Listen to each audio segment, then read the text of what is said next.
Good morning and welcome back to another episode of Around the Indoor Football World, where, as always, we cover the major indoor football leagues, whether that's the IFL, the NAL, the AF1, the TAL, or the AAL. And we've got a little bit of news about all of those leagues this morning. And it's championship episode. So we've got a couple of championships to recap. We've got a championship to preview. We're going to have a couple very special guests. We'll be joined by the TAL Coach of the Year and championship winner, Dorsey Golston, the head coach of the Goats. We will also be joined by Haran O'Neill, the head coach of the Salina Liberty, who had a big announcement this week.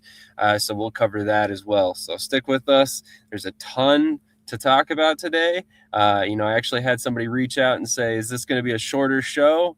It's never a short show here, as you guys know. So stick with us, plenty to talk about. And as always, we'll start it off with a little bit of metal.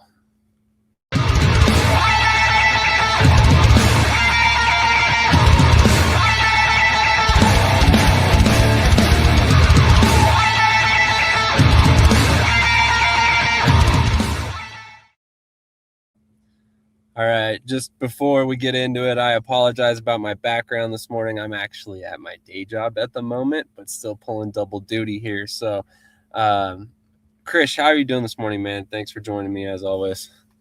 I'm doing good. I'm excited to talk about this big game coming up on Sunday at Tucson, and like you said, a lot to speak about. So excited for it. Absolutely. And like spoke about just a moment ago in the lead up, there's a lot to talk about. We've got another team announced for the AAL. We've got some of this North Texas Steam staff announced. As mentioned before, we've got a couple championships to recap. But given that we will be joined, speak of the devil, given that we will be joined by Dorsey Golston any minute, we definitely will start with the TAL. So as we kind of discussed going into this past weekend, we had a matchup of, I would say, two of the teams that we spoke about very early on in the season, coming into this game, that we assumed that the Goats were probably going to be in the playoffs. We assumed Arkansas was going to be in the playoffs. And ultimately, that was the championship game we ended up getting. So we're going to bring on the man himself, the head coach of the St. Joe Goats, and very recent championship winner. Coach, thank you for joining us, and congratulations on your recent victory, sir. Thank you. I appreciate it, y'all. Of course. We've had you on a couple times here. If anybody's watched this program, obviously they know I'm a big fan of what you got going on down there with Goats. So obviously it's been a lot of lead up to this point. You won Coach of the Year along the way as well. But that kind of takes away, I don't want to say take away, but it kind of glosses over a lot of the challenges you guys were faced with the Goats this year. I mean, you made a quarterback change mid-season, ended up switching back to your starter, and ultimately found a way into the championship game. So I kind of wanted to give you the floor to just run through some of the challenges that you guys had to fight through to get to where you're at today. Shoot, man, it's funny that I don't know y'all use the word challenges. I guess to us it's just almost like just a normal normal year for us, normal season. We kind of get just used to doing stuff like that. But I guess I will start with Angelo because I mean, coming into the season, myself personally, as the head coach of this team, I wasn't really high on Angelo, and he knew that. So we was looking for a different quarterback from the beginning, and I told Angelo that from day one at the end of last season that I want to move in a different direction, and so we tried. I reached out to a bunch of people, man. Like I said, I know we reached out to Robert McCoy. He came in a few times. Giovanni Sanders is another guy. James Graham. So I was trying, man, and then none of them really. James Graham that showed up to camp. He didn't show up. And then Angelo, he did okay his first game. I think, even then after that first game, I was like, Angelo, that still ain't championship football, man. I'm just still feeling a little nervous. And then y'all got to excuse me too. I'm sorry. I've been battling with a cold for like 2 days. So then, I'm like, that ain't really it. So I'm still trying to find quarterbacks. And then it just so happened he got hurt. And I'm still like, after he got hurt and he watched Rob, when Rob came in here, I think that's what kind of really lit the fire on Angelo because he got to see what another top-notch quarterback looks like, you know what I'm saying? And Rob was in practice. He did a good job leading, and He was asking all the right questions, putting the ball where it's supposed to be. I think this game was just a little different for Rob. So then when Angelo got the helm back, it was just like, all right, coach, I'm gonna show you something. You know, and that's the one thing I love about Angelo is he's always up for the challenge. That's pretty much the biggest thing we had to deal with as far as the quarterback competition go. The rest of the challenges are just normal football stuff. You know, injuries here and there, changing the roster here and there. That really that's about all the max of it. Absolutely. Krish, do you have anything for Coach? Yeah, Coach, I appreciate, time. Congrats on winning the championship. One of my questions for you is kind of from a preparation standpoint. How much pressure did you put on yourself going into this offseason? Tremendous. I told my team, I told even ownership, I don't even know they was thinking this. I was like, dude, we don't win a championship this year, I might just quit. Because in my mind, man, 3 years of coaching this game, there's no reason why I should not have won championship. You know what I mean? And even watching this show every morning, you guys have put that pressure on me, and I love it though. I'm built for it. So, but that's the pressure I put on myself, and I told my coaching staff late in the season after we lost, I think our second game. I'm just like, dude, you know what? If I'm gonna put that kind of pressure on myself, it's gonna be some changes made around here. So I put a little more pressure on my coaching staff, a little more pressure on the players, and I was like, if I'm gonna go out with a bang, win, lose, or draw. So that was all the pressure I had on myself. And the crazy thing is, the ownership never said they would fire me if I didn't win. I just felt that way myself. And man, that's amazing. So obviously putting the win or a go down with the ship type mentality behind it, I kind of like that. Obviously, sometimes that's what it takes. So talk to us a little bit. I mean, this must have a special feeling for you guys in particular, because a couple years ago you were in the big game. You ultimately didn't get a chance to go home with the victory. Now, second time around, you do get the victory. So talk to us a little bit about how that kind of affected the feeling that you felt, after the big game. So it was big. We didn't even make it to the big game the first year. We was in the division round right before the championship. So and we was kind of like Nebraska that year, where we was running through the league. We was 7-1 as well, and everybody had us winning. And Iowa will come in here, and they was just on some. They don't want to lose. I think they was kind of mad about the last time we played them. We had put up like 99 on them. So I think they was pretty upset about that. They made sure we didn't go home with that W. And then last year was the most disappointing with that 4-4. I just, to this day, I can't believe we went 4-4 with the team we had. So as far as finally getting over the hump, man, it was actually bigger than just these 3 years, because in Kansas City alone, we had the Brigade, we had the Renegades, the Phantoms. In Topeka, we had the Tropics. None of those teams had ever even made it to the playoffs, let alone win a championship. So that was the kind of the pressure that me and Coach B and everybody that's been around, T-Jack, Ty Jackson, all of us that's been around this program, we all feel like, let's be the first to do it. So not making it the first year that was probably the biggest letdown, because we just knew we had it in the bag, man. So this year was just, learning from your past mistakes. My thought process was, I think I'm a pretty intelligent guy. So, if I keep falling down the same rabbit hole over and over again, making the same mistakes, that would prove otherwise. So I just had to learn and just had to start learning how to start holding my coaching staff accountable as well, other than just myself. And so to get over the hump felt amazing. Finally, like, I don't know how to explain to you the feeling I had, because it's almost like a dog when he catches tail, and you just sitting there like, okay, I got it now. What do I do? You know what I'm saying? Is this go for another one is the only thing you can think about. But I really just enjoy watching, my players and the coaches and the ownership, everybody's the fanship, everybody just excited. I think that's what brought me more joy than actually winning, it seems like. That's very fair. Krish, do you have anything else? Yeah, Coach, one of my questions for you is kind of looking towards the future. Do you anticipate to go stay in the Arena League or kind of moving up to another league? I don't know. I'm hearing some things. Myself personally, everybody knows I love the 7-on-7 style brand, just because I get to show the way I like to coach football is aggressive. And again, there's no knock on the rest of the leagues. I just don't like the idea that who I can send pressure with, in the rest of the leagues. Just, I'm only sending this guy. In this league, I think I can disguise things a little bit more. We can be more aggressive. So, whatever we do, I'm be okay with it, except for one league in particular I don't want to go to. But the rest of them, I've been in the IFL. The NAL is pretty much the same as the CIF, if I'm not mistaken. So it's not like I'm not used to it. I just prefer this brand of ball. That makes sense. So safe to say that you anticipate a return to the GOATs with that being said? Yeah, well, I guess it just depends. Like I said, if the one move, I just wouldn't like. I wouldn't do AF1. I don't myself personally. I don't really like the brand of ball that they play. It's entertaining for some people, obviously, but I don't. I never coached it. I never really watched it. You know, when I look at it, it's just not the style of brand that I really want to do. Anything else, I'll probably be open to. Okay. You mentioned, one league in particular that you wouldn't want to go to, and I was kind of curious what that was, but I wasn't going to put you on the spot and make you say it. But that makes sense. I thought it might have been like from an organizational standpoint or something like that. But not having the experience to be in, put yourself in a position to succeed makes perfect sense. I mean, the indoor ball and arena ball are completely different, despite what some people say. And it's really just the styles, man. Like, again, when you look at the TAL style, I could send 2 or 3 guys at one time. And I don't like, from my understanding of AF1, I guess you got the guy that can go laterally, I guess, and the guy that can drop in the box. So to me, I'm like, it's pretty much just one-on-ones with 3 guys to me. And I'm like, in my opinion, that's not really just football. That's more offensive. That's more of an offensive style of brand of ball. And if I'm a defensive guy, man, even in the TAL league, excuse me, in the TAL, I still want to get stops. You know what I mean? Like, it sucks as a defensive coordinator when it's hard to get stops because it's just going down to who's the better athlete. You know what I mean? Yeah. Fair.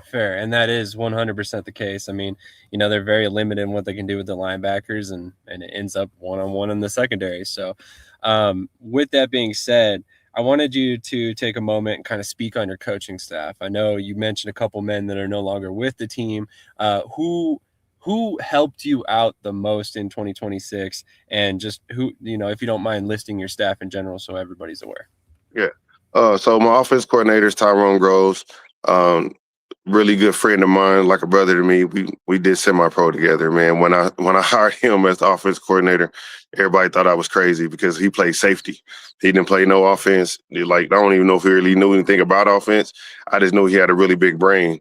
So I consider myself to have a decent football brain myself. So when me and him kind of used to go back and forth about if he was on offensive coordinator and I was doing the week, go back, I do this and I do that. And so he made me kind of go down that rabbit hole really deep. And there's not a lot of people I could talk football with that make me go that deep as far as what we would do to counter each other. So when I got the job, I called him. And I like to do things with guys that I've won ball with. Granted, it is just a semi-pro level, but we had 4 or 5 championships with each other, so I was just those guys I'm comfortable with. And just me being around the arena game, just calling it like it is. Some guys, you can't trust everybody. So I like people around me that I can trust as a brotherhood. So people that's not going to be trying to gun for my job later on down the road and things of that nature. So he was the first person I called. I think that worked out okay. He had the #1 offense in the league for all 3 seasons. So shout out to Tyrone on that. And then Jason Jones is my special teams coach because he's like a head coach assistant. I met him at the first tryout, actually. No, the second tryout we had. He had brought James Bell there to work out for us at the nose guard position. And when he was just talking, I think he was playing on my good side. He said, Coach, I remember you from high school. And everybody know, like, I'm kind of big on my high school area in Kansas City. So he was kind of playing on my heartstrings, I thought. But as we got to talking, I liked the way he led. And, he was a good person. Again, I like good people around me. So I asked him to just come help out with the D-line last season. He ended up being my special teams coach. He's a guy that's real competitive. He's always on a mission to be as good as he can be, So Jason worked out really well for us. And then my D-line coach, Tyrone Weaver, we actually coached high school football together. And he's an energy guy. I mean, one thing I felt like we didn't have last year besides myself was a lot of energy from the coaching staff. Jason and Tyrone is more reserved. I'm more of a, let's go type guy, you know what I mean? So with Weaver at like 5:30 in the morning at the high school, he's already like that at 5:30. So I'm just like, I really need that around me to help. My thought process with the coaching staff this year was build one big old version of myself, if that makes sense. So I had a couple other coaches that didn't come. So one was supposed to be the energy like me. My offense coordinator is like the brain like me. The other guy that didn't come was supposed to be more like the disciplinary like me. So I was trying to build like one big Voltron version of myself. And so that's all the guys that came. The other 2 didn't show up. Tyus Jackson was supposed to come back. Some things happened in his personal life. He couldn't help us.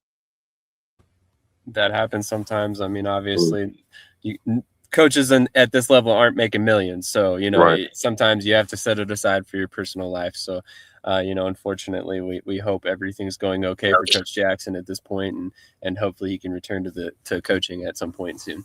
But with that being said, Krish, do you have anything else left for Coach? Yeah, Coach. My final question for you is kind of looking towards next year. How many player commitments do you have so far to return for 2027? Right now, probably about 85% of the roster. Now, that doesn't mean I'm gonna bring back 85% of the roster, but most of them are still committed to coming back. I would like to have most of my squad back. I did like this year's team, so the more those guys we can bring back, the better.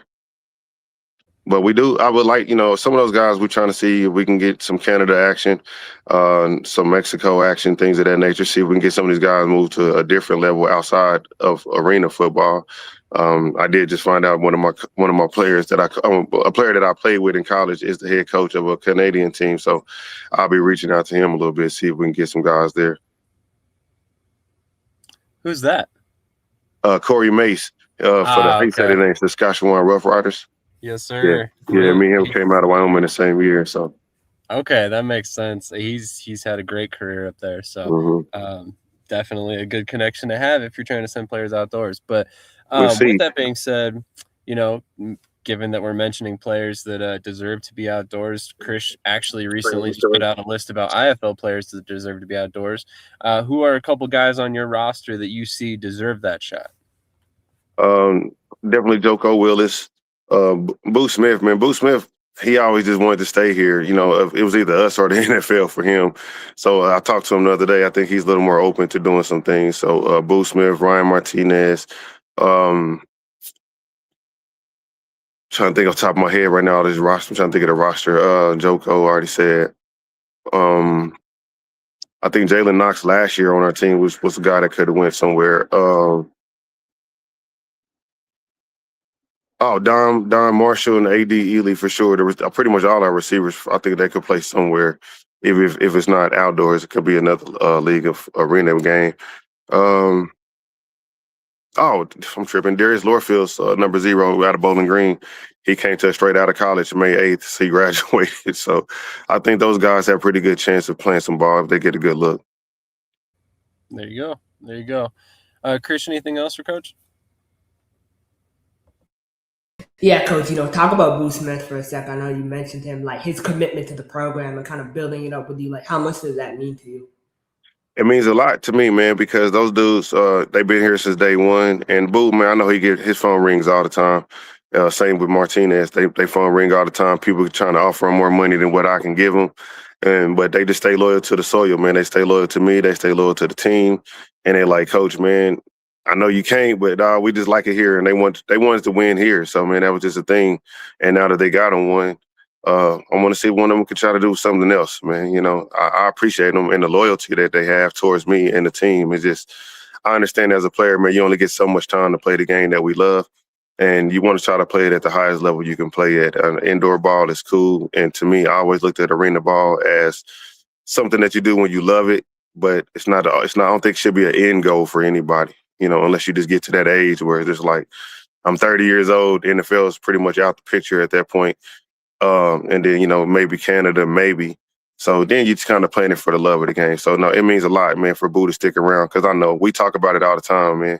I don't hide anything from my players. I tell them, man, so-and-so supposed to be coming, but he wanted this much money, man. He know I can't give it to him. They like, he getting that much over there? I'm like, yeah, man, it's just what it is, though. But, we stick to the rules over here, man. So it is what it is. Talk to me a little bit about that. I mean, I know I don't want to put any numbers on it or anything, but we know some of the other teams in the league are able to pay, quite a bit to some of these guys. And oftentimes you see some big names end up in the TAL because of it. Monroe seemed like a really good example late in the season there. They basically signed a good chunk of this line of Liberty that were in the championship game for, their championship run there. So how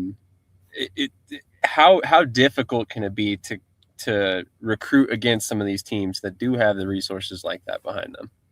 So I don't know. I can't speak on any other team in this league. I don't know how much any other team is paying. I just know when they get calls from other leagues, I'm assuming it's more money. You know what I mean? Especially if it's an IFL team or AF1 team, I'm assuming they get more. That's what kind of more I'm speaking. I don't know about our league. Our league, we have a salary cap that everybody's supposed to stay under. So I don't know if everybody do it or not. It is what it is. But to what you said, I mean, you see some names, but again, you would look at our roster and think the same thing. You're like, ain't no way Boo Smith playing for what he's playing for. Ain't no way Martinez or I got Rob McCoy to come. So those all could be assumptions. I don't know, and I would never speak on what nobody else do with their money. But as far as us, the challenge is actually starting so late because I know I heard Mike Davis was on here a couple weeks ago and he was talking about that we can't get certain players to come play at our level because it's such I guess he was trying to say it's just not the same as IFL. And the crazy thing about that is I have signed several guys who was going to play for us. And then, either Mike Davis or, Orlando, a lot of them guys got a hold of them afterwards. And I can't compete with that. I'm not going to tell them, hey, man, yeah, come play for me for this amount when I know them guys can give you more, man. So, but he got several guys on this roster that actually committed to coming here first. But they play football before we do. And then if they can offer more, it is what it is. So I think they start in March. I got guys excited. Like I said, I'm on the phone in August. You know what I'm saying? Hey, man, come play. So around August, I got 50, 60 dudes ready to come to camp because I know this is what's going to happen, right? And then March come and they like, Coach, I got them all excited. But then, somebody else called and they playing right now. What was I supposed to do? All I can do is just keep trying to call guys and see who I can get in here for the price that I can give it to them for. Hey, that's the name of the game, unfortunately. And I'm kind of surprised to hear you say that it's more difficult because you guys start later. I actually thought that would be kind of a little bit of an assistant, because at that point you have like NAL teams, IFL teams, all these teams coming out of camp. So they've already made their cuts and stuff, but I could see it, vice versa, where you're talking about you're signing guys and then they're jumping to other leagues. I mean, that's always a difficulty thing. But that's mainly because I like a certain type of talent. You know what I mean? I like guys that can play at the IFL level, the NAL level, the AF1 level, like them type of guys I like. I look at film and I go, that's not for me right there, So, and then I see him on another roster in the TAL. Mike Davis, it's a receiver you had from UNLV. What's his name? I can't think of his name right now. But actually, I had him signed like the day before he signed with you guys. And I said, I'm not saying it like it's an issue. What I'm saying is I get excited for these guys. I'm like, cool, I just signed this cat out of UNLV. And I remember making a big joke about it because I played at Wyoming. So, I was cracking with jokes with him about it. And then the next day he signed with you guys. And I'm like, it is what it is. I just keep it moving. So that was one guy. I have to look at your roster some more. That one just stuck out to me off the top of my head.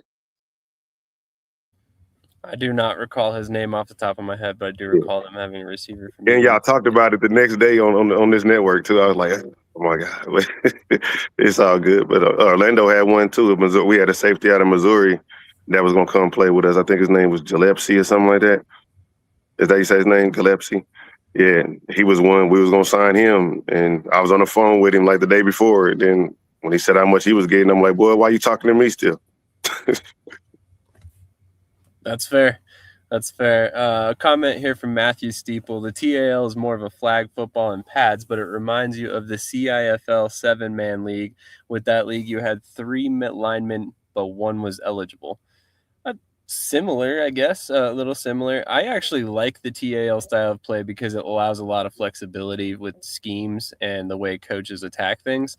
Coach Golston knows that I have had some conversations with him based on, how he attacks things and the philosophy he has with the way he builds his roster and stuff. So let's touch on that real quick. I mean, you have emphasized speed and you have kind of leaned on some smaller players at your tight end positions.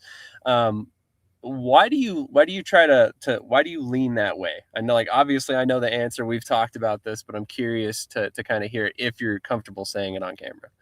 Oh yeah, I'm on the phone, Doris. My bad, my son came out. Yeah, it's simple. I just like speed, man. To me, way back, even when it was 6 men, I didn't think it makes sense to have big guys on the line. Back then, everybody was eligible. So my thought process was, Why throw it to somebody who can't run with the football? That doesn't make sense to me. You know what I mean? Somebody who's not used to running with the football. I like to be explosive on offense and defense. That's why I know when me and you talked about a certain roster in the beginning of the season, I didn't really I didn't feel the same way you felt about it because they were bigger guys. And I'm like, I just like speed. That's just my preference. Other teams like to be big and powerful. That was, Duluth. They did a really good job of deboing everybody. They bullied most teams they played because they was big and strong. But myself, I just like if I throw it to any of my receivers, they're a threat to score. That was my thought process. Hey, that's a fair thought process. I think you could probably speak on it a little bit better than I can, but you guys spread the ball around pretty well this season. I think you had multiple different receivers with 3 or more touchdowns going into the championship game. If I'm not mistaken, I think it was like 4, if I'm not mistaken. I remember the commentator speaking on it in the championship game, but Coach, we really appreciate you coming on here. I could probably talk to you all day, honestly, but I don't want to take up too much of your time. Obviously, you got kids and stuff. So I wanted to give you the floor real quick to say anything you might want to say to fans, supporters of the GOATs, anything like that. Always, man. It's thanks. It's thanks for the TAL people that TAL fans, all the arena fans, man. Like again, I said it on the last show I was on. It seems to me when I watch these shows sometimes, or even listen to the conversations about these leagues, they make it like it's a competition type deal, man. But I watch a little bit of all of them. I watch a lot of IFL. I watch a lot of NAL. I give a little bit of AF1, especially when the Monsters was on.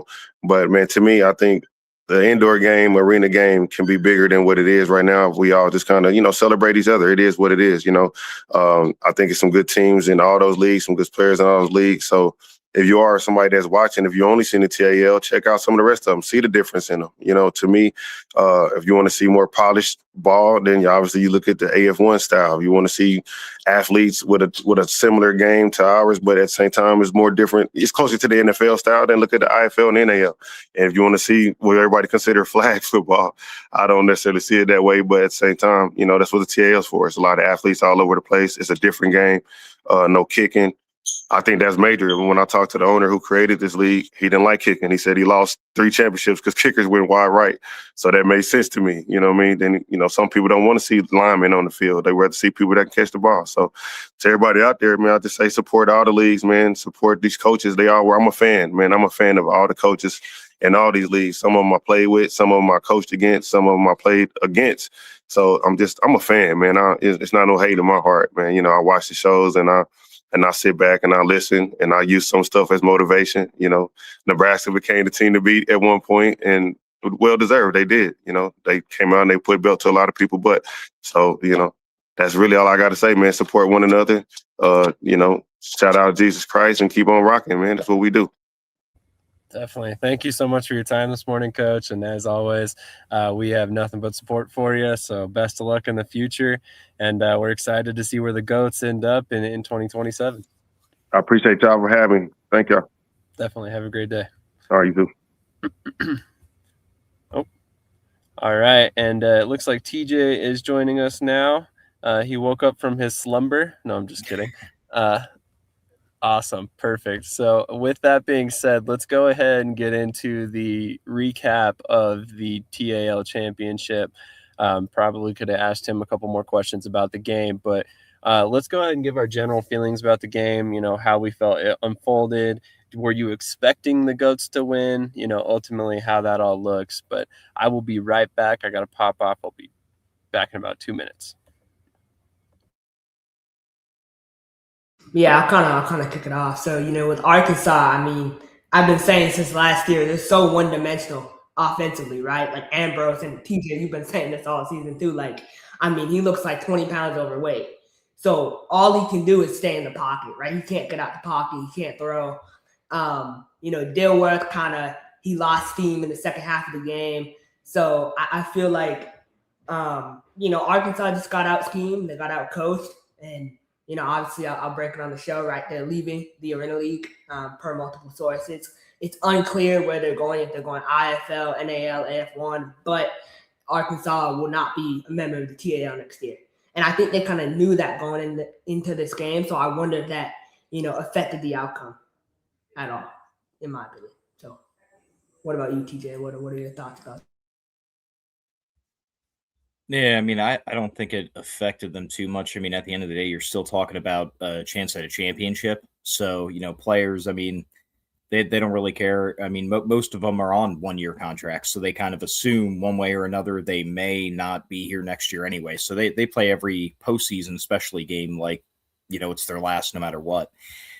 For the game, man, I really thought Arkansas was going to pull it off after coming up short last year. But, unfortunately, man, the Goats, man, they came in and they just dominated. It felt like from start to finish. Like you said, Ambrose, man, he was just it was like, rabbit season back there, man. He was just being pressured all game long, was running for his life. A lot of his passes, probably due to the pressure and lack of protection from his O-line, were off. It was just, I mean, I hate to put it this way, man, but it was kind of like the Goats feasted, basically. It was, and, but hey, man, congrats to Arkansas. They made it for a second straight year in a row, even after a rebrand. And, well, you just broke it. Now they're looking at a different league. So it's definitely going to make the TAL look very interesting next year if some of these rumors are true. I do want to ask you this question, and then I'll kind of answer it. Do you think Arkansas, when they do move to another league, like let's say they go to indoor football league, should they keep Bones as head coach and Jordan Ambrose at quarterback, or should they make a move? What's your opinion on that? I would say they could keep a lot of things the same. I mean, in any other league, it's important to. I mean, it's just important. It's almost like a cheat code to have a dual threat quarterback in the indoor and arena game. It's almost essential because of only having 3 linemen. But I feel like Ambrose would do better in a different league with more traditional, I'll say, protection and schemes. But I would still look for, at the very least, some in-camp competition.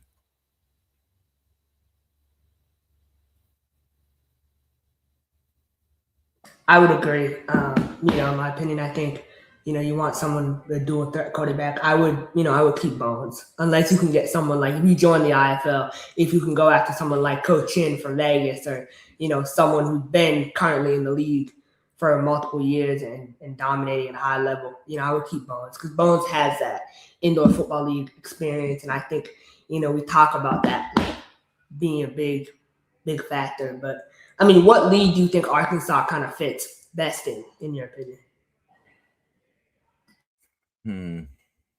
I mean, I feel like because it's the Arena League, the easy answer is either AF1 or AAL because it's still arena style. If they are looking to just, if style doesn't matter much to them, I mean, I know supposedly, they do have deep pockets. They are one of the few teams that probably could afford the IFL in the TAL, if maybe like the only one. But for me, I mean, I more realistically, I'd see him either AF1 or AF1, NAL, or AAL. Preferably more so the NAL and AAL, just because of the lower overall just cost, financial need. I mean, even if you have it, doesn't mean you have to spend it, right? I mean, why not go to a league that doesn't cost as much to get into, to run, everything else? When you have the same amount of funds, and in this league it lasts 2 years, but in these leagues it lasts like 4 or 5, why not go to those leagues, especially when the NAL on the up and up, AAL, right now, I mean, where is the ceiling on it? You don't know. Things are just exploding for them. Great. AF1, little dysfunctional right now, a lot of questions, everything else. And then obviously, the IFL is the standard, but they're also, the most expensive league because they're the standard. So again, I would probably lean towards NAL or AAL and then maybe AF1, but because of the price point for them, that's kind of like a back burner for me. Lobo, that's the Columbus Lions field that they used this past year. They bought a whole new turf system.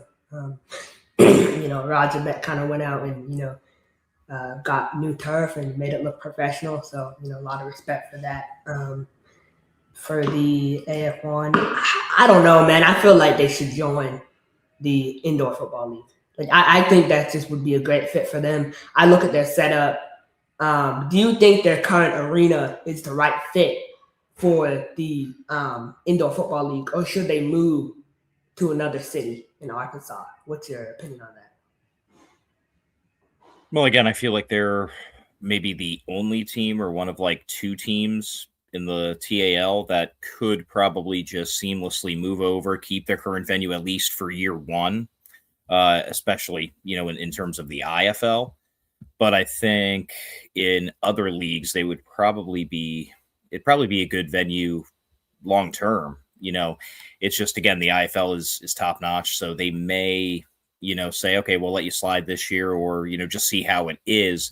I mean, again, they can fit a lot of people in there. It was rocking on and off all year. So I think they could make the venue work. It could be a seamless transition. But again, I mean, they're such a good brand too. They would look really good in the IFL. They would too, and Arkansas Diamonds. I think that's why they kind of bring. I think this was planned. I think this was a planned thing for them. That's why the rebrand happened, because they envisioned themselves going to a higher level, and so I think they would fit perfectly in the IFL. I heard the great things about that ownership group and how they take care of players, and they fit that standard. So I think they're just too above the other leagues currently. My next question, though, before we, welcome our great guest here, about the St. Joe Goats. You heard Coach Dorsey say that if they don't move to the AF1, he wouldn't be interested in continuing coaching the team. What league do you think they will stay in the Arena League, or do you think they will make the move to? I think that they will entertain offers very seriously, but if it doesn't line up with their current needs, then I think they may stay in the TAL just for another year, and then really slowly work out the details, and then after next year they'll leave. But from the sounds of it, right here, right now, they are absolutely shopping around. So whether it's sometime this off season or next off season, I think either way the Goats are not going to be in the TAL by the end of next season. I'll get my prediction here real quick, and then I'll hit a commercial break before we bring our guest on. I think they move to the National Arena League. I really do. I think they would be a great fit for that league. They got teams relatively close by. Coach Dorsey has that indoor experience, as a player. So I think they would move to the National League, and I think they would be a playoff team immediately if they made that move. So I agree with that. Yeah.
All right, we are back with Coach Haran O'Neal with the Salina Liberty. As mentioned before, there was a big announcement coming out of Salina that they have announced a career commitment to Coach O. So, Coach O, thank you for joining us this morning. Really excited to talk about this announcement by Salina and kind of hear what that means for the future for you and for the organization.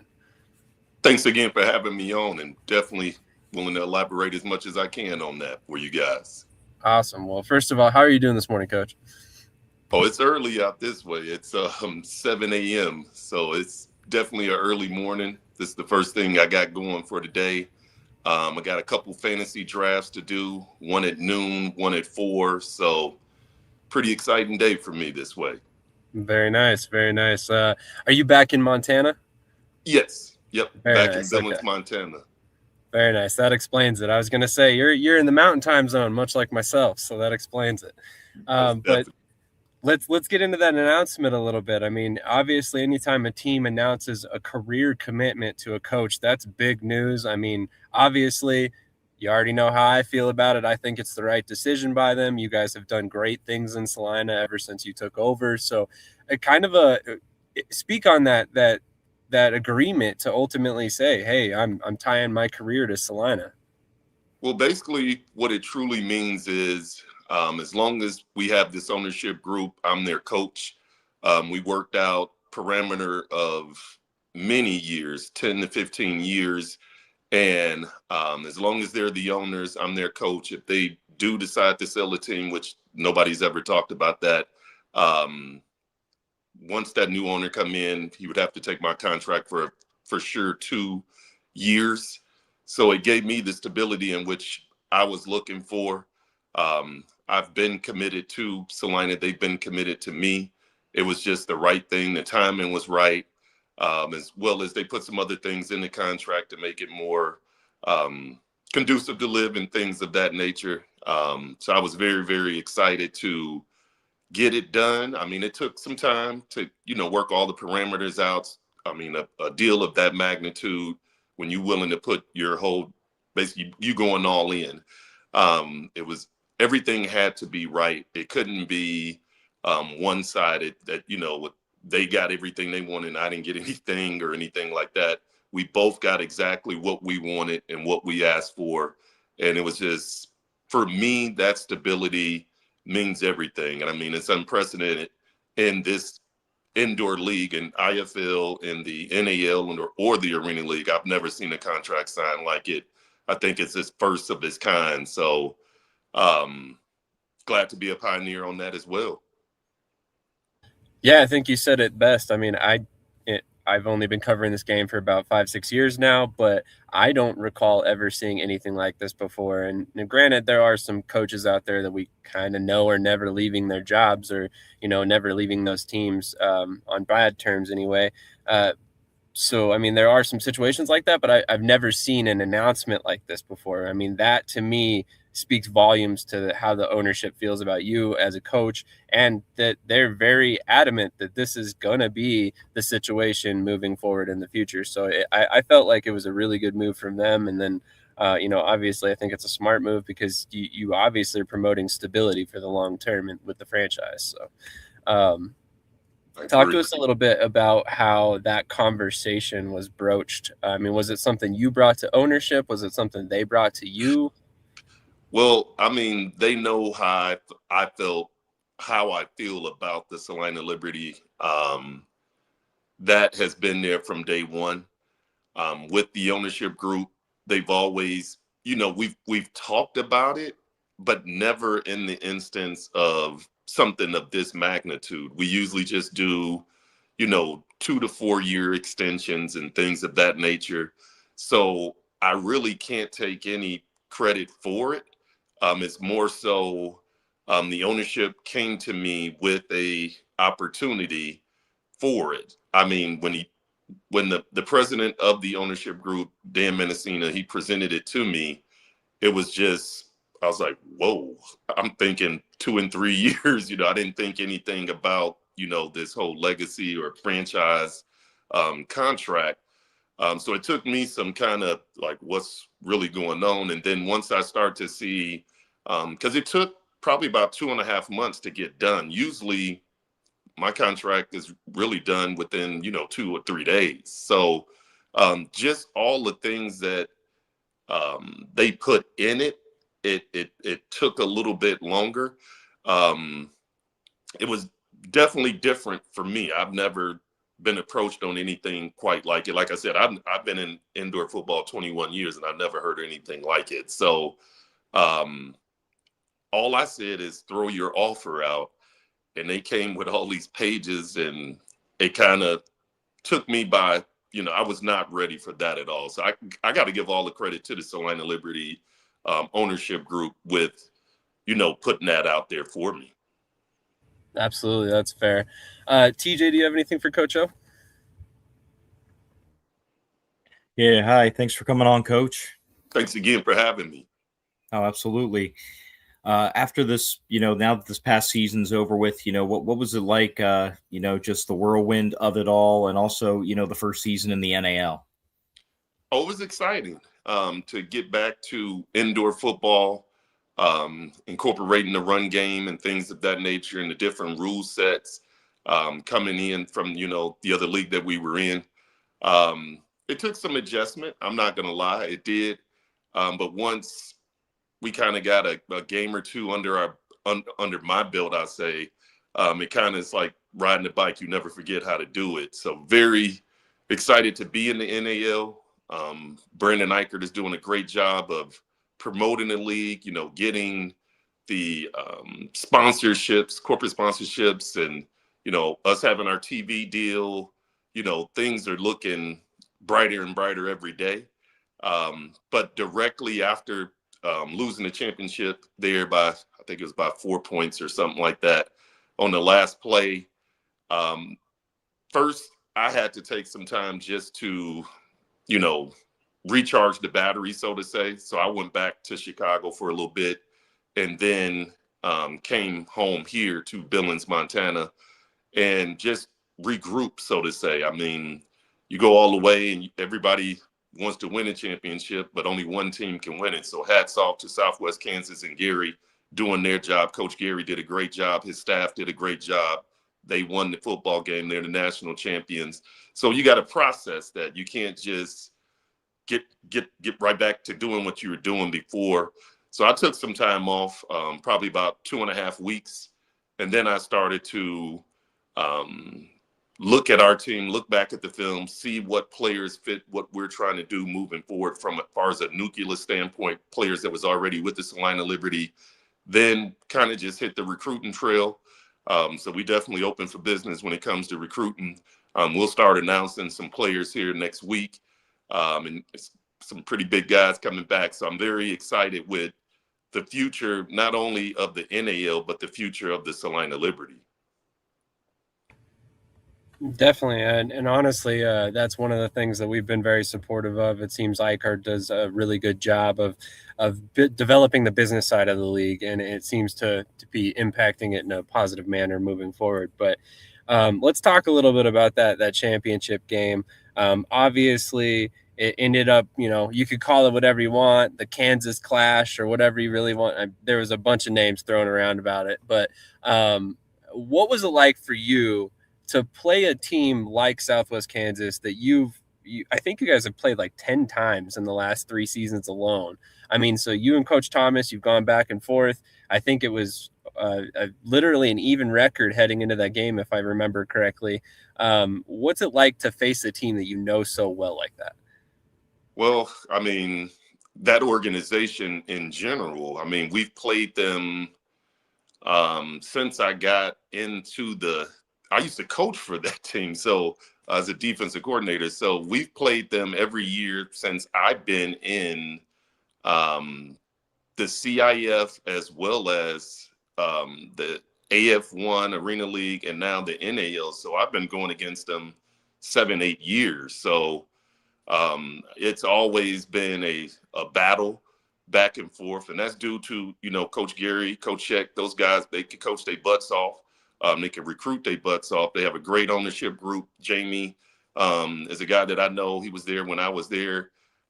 Put a strong ownership group together, and it starts at the top. I mean, they have, I think, like 7-8 owners, and you can see they're all collectively together, understanding what they're trying to get accomplished. They give Coach Gary the tools to be able to be successful. Let him just coach. You don't have to worry about any of the other stuff. Jamie's one of the best owners out there. When you have an owner like that with the vision in which he had, to hire Gary, to have Coach Sheck there, And then the players. I mean, those guys bring in great football players. He brings it together with the great scheme on offense, defense, and special teams. It's no secret that, every game that we play come down to basically a one-score game, at least in the last 3 years, I'll say that.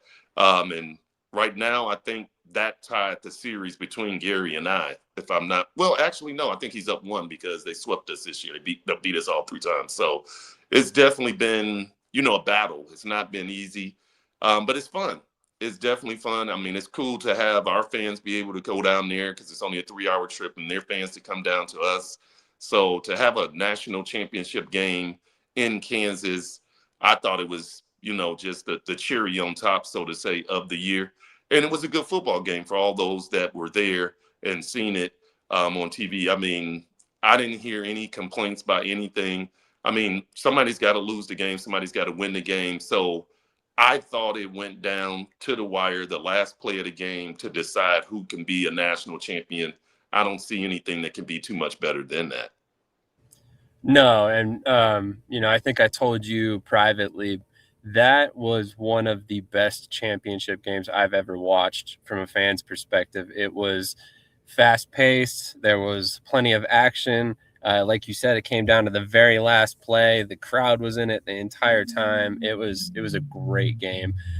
So honestly, kudos to the National Arena League and both teams as well, because you guys put on a show. But TJ, do you have anything else for Coach? Yeah, I do have one more.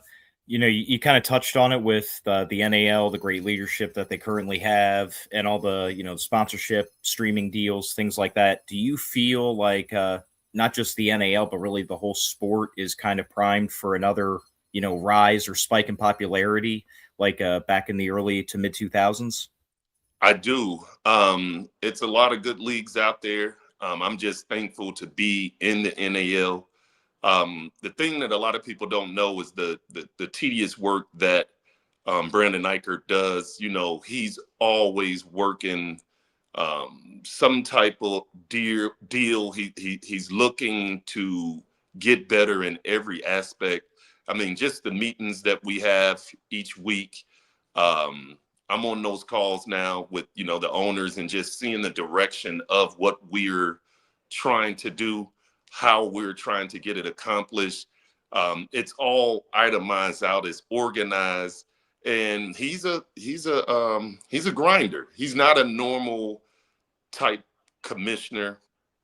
He's one that, he don't mind getting his fingernails dirty, as I like to say. So he rolls his sleeves up. He gets after it. He's very passionate about this league. He understands, the direction in which the owners, want this to go. And he comes up with creative ways to get them exactly what they're looking for. Like you said, the corporate sponsorships, I mean, big time deals there, TV deals, like none of that would have been possible without Brandon Eichert. And I just want to give him a shout out nationally, and just, he does not get the recognition in which he deserves. But just look at the work he's done in basically just the 1 year. He's only been there for like 1 year. And I think a little bit before we got in, he was in probably 6 or 7 weeks before that. Look at the 2 teams that he did bring in, and, just looking at different things of how it's moving. And I mean, expansion is potentially coming up and things of that nature. It's like he's playing chess when everybody else is playing checkers. So just want to give a shout out to him with that. I do believe that all of indoor and arena is exploding because it's, how can you say, it's more people getting involved from different parts of the United States, and everybody gets behind their home team. So just with that happening, no matter what league you win, it's already exploded. And I just think it's going to get even bigger and better with the different movements in which you hear. You never know what's actually going to happen with all the rumor mills. I was just listening to you guys earlier about, different teams here and there. You just never know with a ring. That's what makes it exciting. People going here, people going there. So I'm excited to hear how everything actually works out. But if you only knew what was going on behind the scenes of, trying to make a league viable and make people understand what the vision is. Brandon has done a great job in doing that. Absolutely. I mean, from an outsider's perspective, I've been a fan of what he's accomplished so far, and I'm very excited to see what the future holds for the NAL. But I want to kind of put you on the spot a little bit, just a little bit. It's not terribly tricky question here, but you've obviously coached in the IFL, you've coached in the AF1, you've coached in the NAL now. Which style of play do you prefer as a coach? Well, to me, to be honest, is indoor, because all but 2 of my 21 years have been indoor style. So NAL and IFL are pretty much the same far as style of play. It's just a couple differences there, minor differences in my opinion, but it's pretty much the same game. I prefer that, but I prove that I can coach no matter what style. I mean, I've been in the, what was it? I started off in the NIFL. I went to the UIF. I went to IFL. I went to CIF. I went to AF1, Arena League, and now in the NAL. That's 6 different leagues, and I'm basically almost 100 games over 500. So I could coach in all of it, but I love the indoor style because it's more conducive to outdoor football, in my opinion, with the run game, with how you can play defense. Our defense, I'm running NFL defenses, is what we're running as far as our covers and things of that nature. You can't really do that in an arena game. Arena game is more, it's unique to itself, so to say. It has the different style of what you can and what you can't do. And that's what makes it, a great game as well. So it's not to, poo-poo on any league, so to say. It's just, if you ask me which one I prefer indoor style league. So anything that has, true running back there, you can actually dual threat, play fake, do all these different things, is what I'm more so. That's more fun to me, at least. That's fair. And like I said, I don't want to put you on the spot too much, but I kind of figured your answer was going to lean towards indoor given your experience. But TJ, do you have any more questions for Coach? No, I'm good. But once again, Coach, I just want to say thanks for coming on and congratulations on your lifetime coaching contract. Well, I definitely appreciate you guys for having me. Thanks again, guys. Absolutely. Thank you so much, Coach O. We appreciate you coming on. And I will leave you with this one comment from Ricky. Coach O, who won that fantasy football league you and I played in last year? I don't know, because it wasn't for any money. So I'm in 4 or 5 different leagues. So I'm with him asking, it's always a reason why he's asking. I guess he won it, but I really didn't pay much attention to the league for the simple fact it ain't nobody in it. I would have won money. So I guess he won it. I guess I'm not sure. That's fair for sure. Well, thank you so much for your time this morning, Coach. We really appreciate it. Is there anything you want to say to fans, family, any of that before you get out of here? Well, definitely, we're coming out with our sponsorship packages here in the next few weeks. We have our golf tournament coming up next month. Go to SalinaLiberty.com. Check us out. A lot of exciting things getting ready to be announced. It's exciting times for the Salina Liberty with all the things that our ownership group has put in place, and it's going to be unveiled here. And once it started with the contract, but now it's going to continue to roll and gain momentum for this off season. Looking forward to a great season for the Salina Liberty, and go Liberty. Absolutely. Thank you so much for your time, Coach O. We really appreciate it, and we're very excited to see what the future holds for you and the Liberty. Thanks again for having me. Definitely. Absolutely. Once again, Coach O, one of the greatest coaches in any indoor league, regardless of what letters they have in their name. We really appreciate him giving us a little bit of his time on this bright and early Saturday morning. We're going to hit a quick commercial break. Then we'll come back. We'll discuss the IFL championship. We'll get into that one a little bit, talk about our bets, all of that stuff. But before we do, a word from our magazine curator.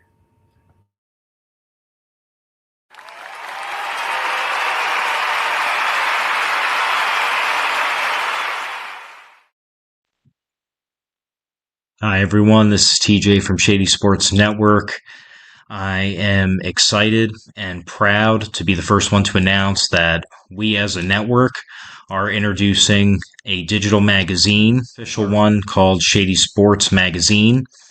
As many of you know, the bread and butter of our network is covering arena and indoor football, and that's exactly what this magazine is going to be about. It is going to be the first ever arena and indoor football central magazine, all the leagues included. You're going to also have a bunch of articles in there about past teams going down memory lane. It's just going to be a one-stop shop for the already diehard fan. It's going to be an easy spot to get all of your info, no matter which league or however many of the leagues you may watch. And for the new fan or the casual fan, it may help you turn into a diehard fan now because you're going to be able to get all the info super quick and easy sent directly into your email. We will announce in the upcoming weeks when the inaugural issue is going to be released. And believe me, we will definitely keep you updated on our shows and network as a whole on how to sign up for that list to get it. Email for free every month. Thank you to the fans, and thank you for everyone watching. As always, like, follow, share, subscribe, and most important, enjoy the show and keep watching. Thank you, and see you guys later.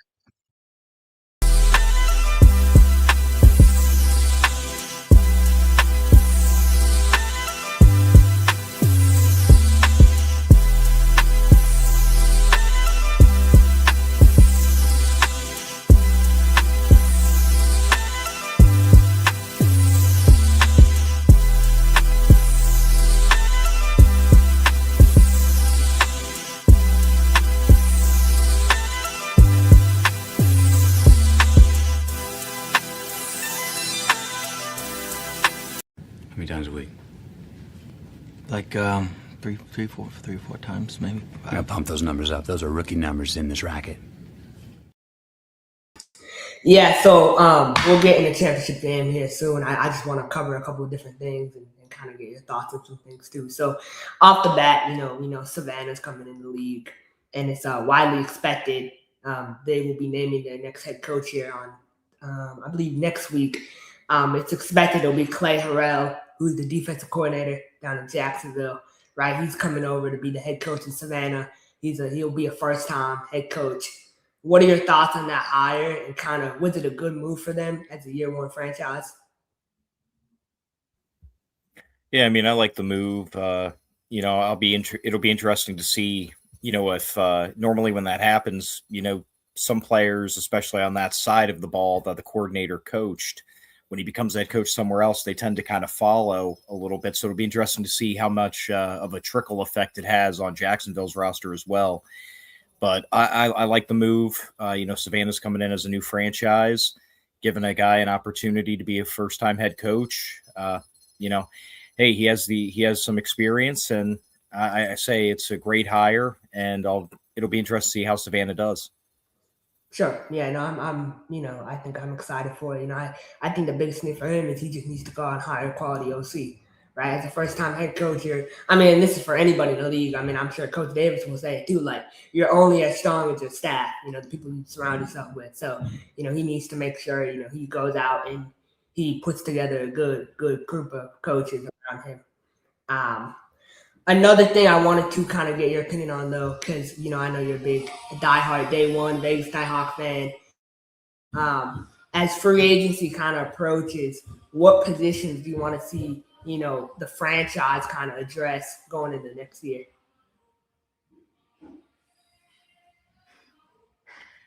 I think for Vegas, it's just the usual, I'll say, off-season facelift. It was kind of a little bit of a clunky ending to the season. It just the style of player, the way games have gone the last couple years in Vegas. Last season and a half or so, 2 seasons. The last quarter or third of the season, was kind of wishy-washy a little bit. I don't really think it was one pick out position. I think it's just going to be, Coach Davis and company are going to go into the offseason. They're going to look at the roster and just see ways to improve every single position possible and come back next year locked and reloaded. I would agree with that. And before we welcome on our guests here, I'll go with my team, right? Obviously, Orlando. I feel like we need to go and sign any DB that can cover. We need cover DBs. I think that's the biggest thing. And, it's a lot easier said. It's really hard to find those cover DBs because, in college, I would say about, like, if you watch college football, probably 30% of DBs can actually cover at a high level. So it's difficult to find those. And the ones who can cover and have speed are playing the NFL or CFL or UFL. So you really have to kind of hunt for those diamonds out there. But that's my main thing. I think cover DBs, and I think we're fine everywhere else, in my opinion. But my next thing is Jacksonville. So they have a defensive coordinator opening. They're going out and they're going to hire Richard Davis. He's a veteran indoor coach here, in the NALCIF. So he's coming over to be the defensive coordinator down there in Jacksonville. So that should be out next week. And those are my kind of big news moves for the IFL so far. I mean, Northern Arizona, they still have an open OC position. So I wonder what direction they go. San Antonio, they're wrapping up their coaching search here soon. Same thing with New Mexico. So we'll have all that news probably next week where each candidate is going. But I want to welcome on, someone I've known since Mass Pirate days, my boy Alec. What's good, Alec? How you doing, man? Good morning, gentlemen. Thanks so much for having me on. If my voice is a little bit muted today, I've got actually my sister sleeping in the room beside me. It's still 6:30 Pacific time over here. So, but yeah, just came in earlier to see some of the news that Krish is breaking. So lots of exciting stuff going on, even though we're a couple days away from technical off season. So exciting times around the indoor football world. Right, and so I kind of want to let you kind of take this game away. Give me every angle, every bet I need to, kind of profit. I lost a lot of money last week in the conference championship. I'm looking for a bounce back weekend. Yeah, for sure. The thing that I find fascinating, and I found this to be the case last season, was that you've got the lines up here from DraftKings, but there's also some offerings on Bet365, and there is a little bit of overlap and a bit of a mismatch between the two. So whereas DraftKings, for example, has that Arizona at -1.5, Green Bay is actually the favored team over at Bet365 at that same number, -1.5. So there does exist a little bit of a middle world where if the game were to be decided by exactly 1 point, you could actually win on both of those wagers. Same deal goes for that over-under, which is 94.5 here and 98.5 at Bet365. You take the over here, you take the under at Bet365, you've got a nice little 4-point cushion to try to make a little bit of money off both sides. But yeah, point being, this is going to be a really, really great game. I personally have Arizona at -1.5. Ever since that loss that they had against Tucson on, I think it was June 20th, they've gone out and played pretty much perfect football. 6 straight wins, all of which were covers. And the IFL National Championship in its current form kind of inherently favors Western teams, where the travel is not nearly as long as it is for, whoever comes out of the Eastern Conference. I mean, if there's one team that does have some recent familiarity with the logistics and the adjustment period and whatnot, it would be Green Bay, having being the reigning Eastern Conference champions. But it's going to be a very pro Rattlers crowd. And attending the 2024 championship between the Arizona Rattlers and the Mass Pirates, I can attest to just how rowdy the Snake Pit can get, how well they travel. And I think that makes a big difference here. When you look at the total, I know you mentioned the over-under is kind of high at 94.5. What angle do you look at that as? Is that something you want to stay away from and go more towards the, money line or spread, or are you kind of all in on the over/under? I personally didn't play the over/under simply because I personally have had a really difficult time with that bet type this season. If I were to choose one here, I'd probably lean towards the under. And I think it just depends a little bit on which team you think wins this game. Most of Arizona's victories have been in games where the game has gone under its total. On the flip side, Green Bay, a lot of their games have featured, that high octane offense that the Blizzard have just rolled over the majority of their opponents with this season. So if you like the Blizzard, I'd probably take the over. It's happened far more frequently than Green Bay winning plus the under. But again, it's that situation where if you kind of line chop a little bit, you can get those 4 extra points of wiggle room over at Bet365 for only a little bit more of a cost. So my personal lean here would be the under at 94.5, because let's say the game ends 50-44, you'd be perfectly fine. Yeah, it's interesting that you bring that up because it's 2 different betting platforms, but technically, no matter which team you're going for, you can kind of ink out a couple extra bucks and get the underdog money instead of the favorite. Yeah, it is. It's interesting value. Unfortunately, the drawback with Bet365 is that their default odds are relatively juiced, meaning that the payout from Bet365, the standard on both sides, is minus 120, meaning that you would need to basically bet $12 in order to get a win of $10, as opposed to here on DraftKings, where that's an $11 bet to win that $10. It doesn't sound like a lot from a bet-to-bet standpoint, but if you play the long game, everything adds up.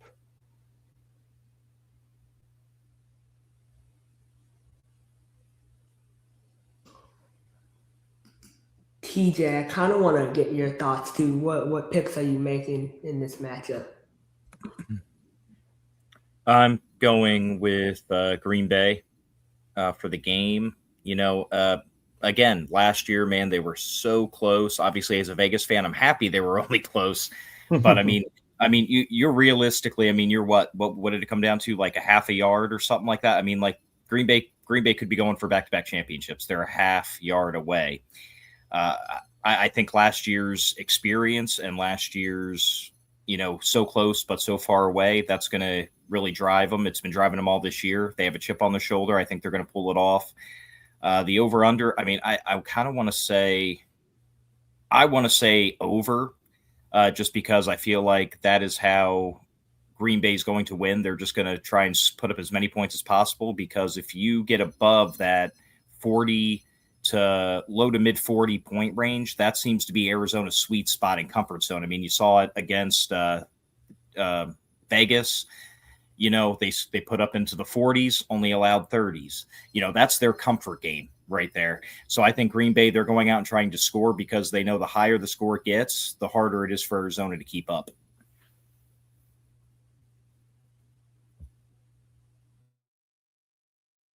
See, for me, I like Arizona in this matchup. I think defense wins championships. I think if you look at Green Bay, their defense is averaging 44, almost 45 points per game, right? And so that ranks 8th in the league. And they're not really sound, fundamentally on defense. I haven't seen, right? The secondary at times, we saw that a little bit last week. They were getting beat. But Arizona, they have the number 1 defense in the league, right? They only average 35 points allowed per game. And I think defense wins championships. So I do think the over will hit at 94.5. I'm going over, but I'm going Arizona winning, because I think Arizona can score 55 points, and I think Green Bay can score 45 points. And so I think that will, hit the over, and then you still get that Arizona winning. I don't like the spread at -1.5. I think that's too dangerous. If Arizona wins by a point, a field goal, however they win, I don't want to risk that. So I'm liking the over in Arizona money line. Alec, I'll ask you, what are some keys to the games for like both sides? What are some things, Green Bay has to do and Arizona has to do to come out on top?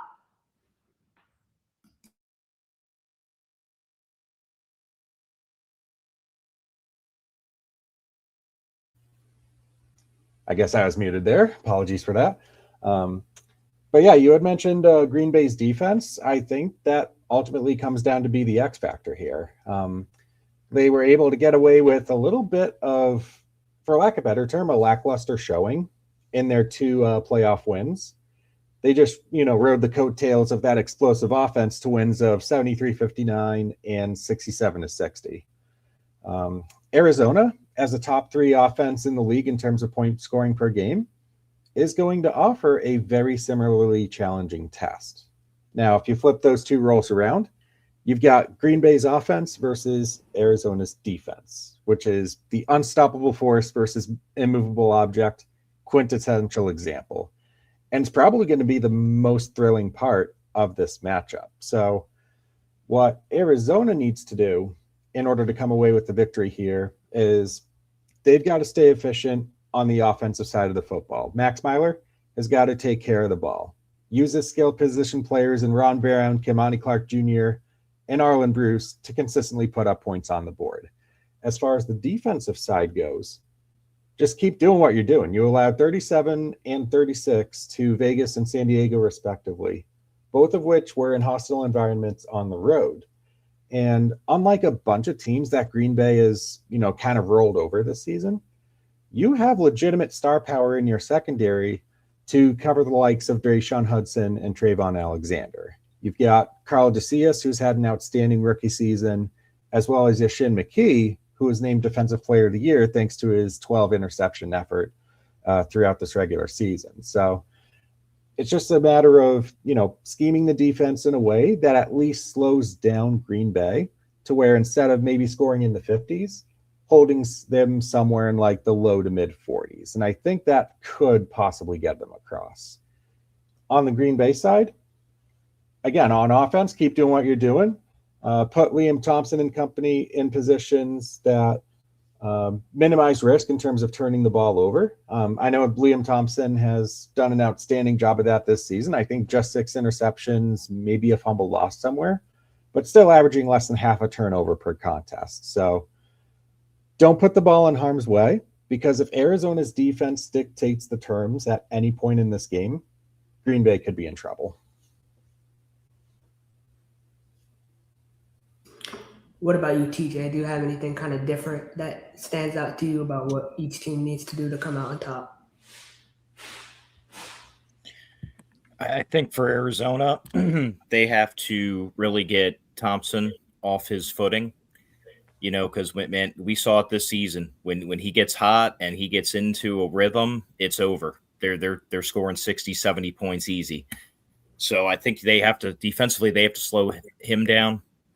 Arizona, I think they have to come in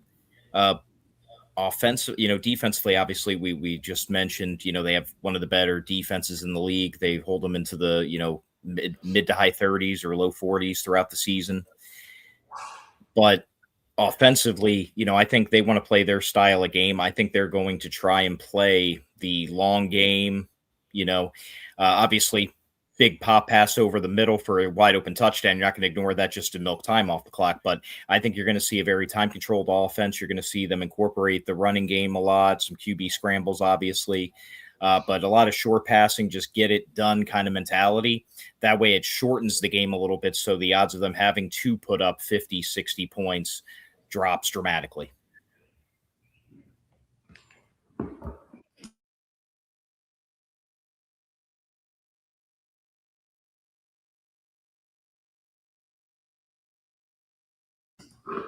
I agree with that. I think kind of the mental toughness aspect is kind of lost in this. For me, I think it's the same. For Arizona, I would say contain the line of scrimmage, right side to run the ball, keep the ball on the ground, drain the clock. Arizona playing for that under. I don't think Arizona wants to get in a shootout with Green Bay. So, play for that under. And then for Green Bay, they need to come out strong. They need Mevis. Andrew Mevis can be the X factor in this game. Like, I think he can be consistent with the deuces. I know Tucson's arena, it can be sometimes difficult to hit deuces in there, but, I think it'll be big. But from a wider aspect before we move on from this, because I do want to kind of get your thoughts on this next topic that I came up with. For the game to be in Tucson, right? How big is it that Arizona's in there? Do you believe that the game will be in Tucson for years to come, or you think after this year they're going to kind of move on? I know they have a 3-year deal in place, but what do you guys think? I'll start with TJ on this. I think it's going to be just like with Vegas. They're going to run the contracted or publicly announced deal, and then they're going to go somewhere else and have a neutral championship, for a couple years at another location.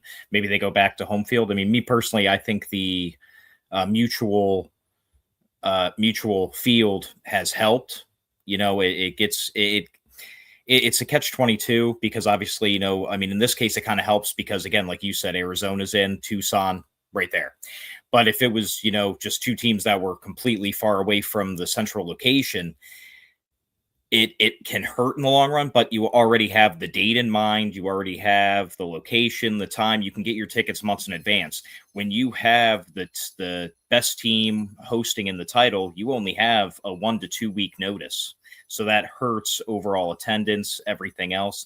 So I think they do keep it with this multi-year deal. They just switch the location after Tucson because it does seem to be working, in my opinion. I would mostly agree with that. It's I feel like it's going to be a very similar feel to when, the Vegas contract ran its course after the 2024 season ended.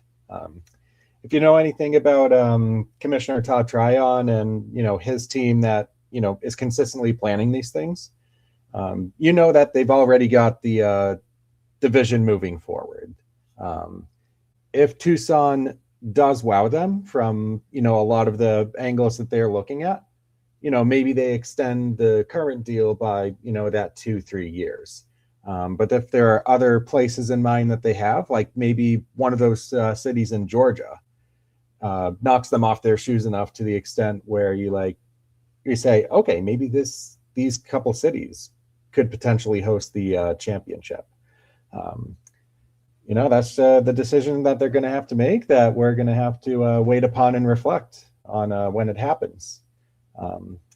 But I also do understand the advantages and the supports behind, having the best team host the championship. We've seen that happen in the AF1.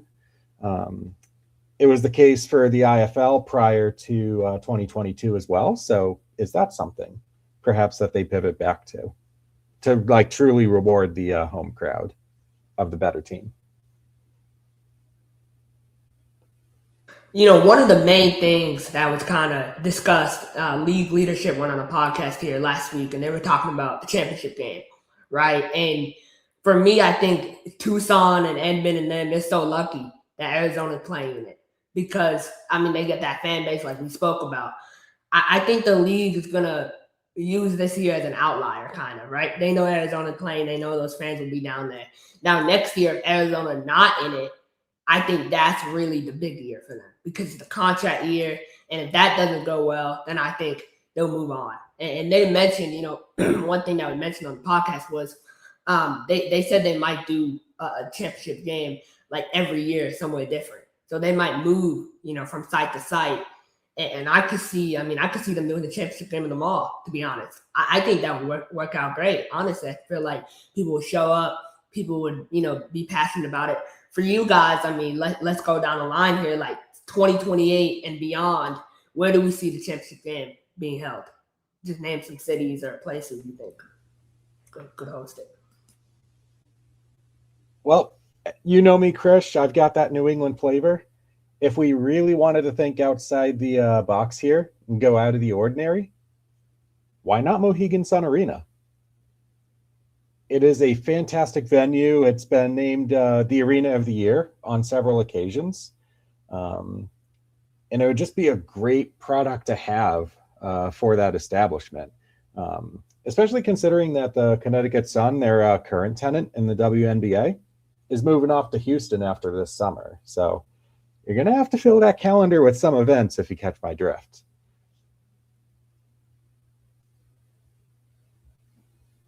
I'm going to keep it hometown. Man, I would love to see the championship game, draw up interest, bring it back to Pennsylvania, man. Bring it back to the Lehigh Valley at PPL Center. where the Lehigh Valley Steelhawks used to play. I can say firsthand, I was on that team the last year they existed. We were terrible. We didn't win a single game, still averaged over 2,200 fans per home game. I mean, come on. And that was in the fledgling NAL at that point. So, I think a championship game coming to the PPL Center, it's a beautiful arena, would really spike up interest. You have Lehigh Valley, you have Philly right next, less than an hour away. You could 2 birds, 1 stone. A little hint of bias here, but I think Alec will, respect this. I think Orlando. The Kia Center is the #1 building in the indoor football league. From just the history of the building. It's one of the oldest buildings in the league. I really think Orlando could do a great job hosting a championship game, but I also think, it might be too many people. I feel like you want to find an arena that's small enough, but not too big. You know what I mean? Like that median, what they have over there at the Lee Family Forum in Vegas, they have a really good sized arena. That was created in 2022. But I don't know. I feel like Spokane is somewhere I think could, host a championship game. San Diego, I would love to see San Diego host it, maybe in a different arena if they could set that up. The mall, like mentioned before, I think they really need to do a whole, broad kind of scope of where they want to host it. Another place, Utah. I think Utah would eat that up. I think if they could do it in Utah, that's very, essentially located. I think that could do a great job as well. So they just have to look at all possible options for it to be successful. But, my next kind of topic I want to get into is about conference realignment. So hypothetically, the indoor football league expands to 18 teams, right? Going into next year, 2027. What do we think about conference realignment? Do we think they keep 9 on each side? They get rid of conferences? They go to divisions? What do you think is going to kind of happen with that?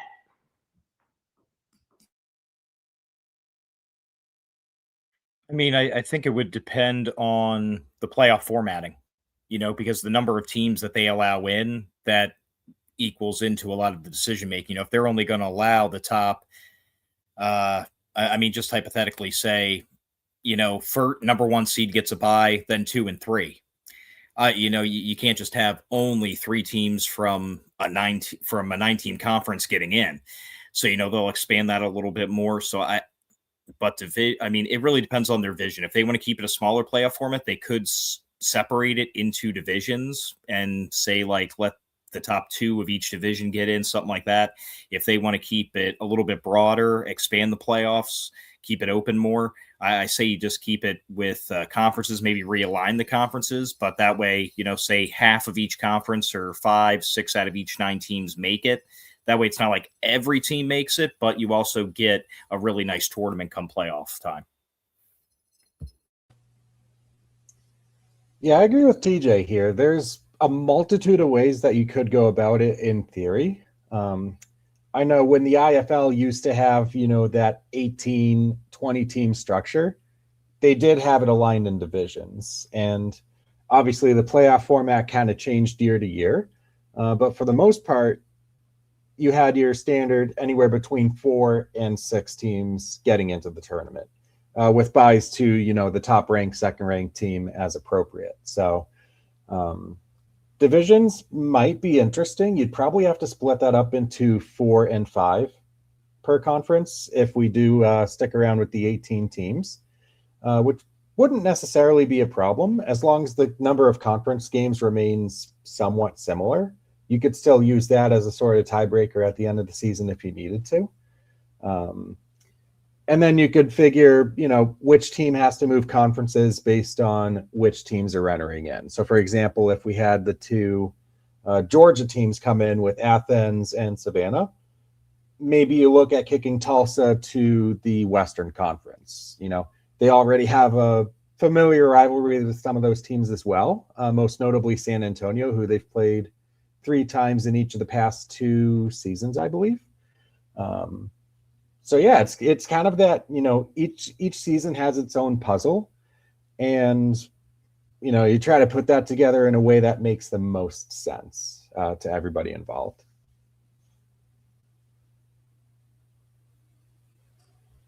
what would be an appropriate number of playoff teams for you guys? For me, I look at 9 on each side. I'm kind of indifferent. Do I want 8? Do I want 10? What do you guys think when it comes to that?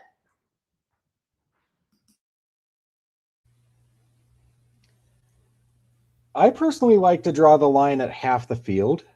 So if we were to take those, 9 teams per conference, make it the top 5, where maybe the first week of the playoffs is that 4 versus 5 play-in game, with the winner going to play the number 1 seed.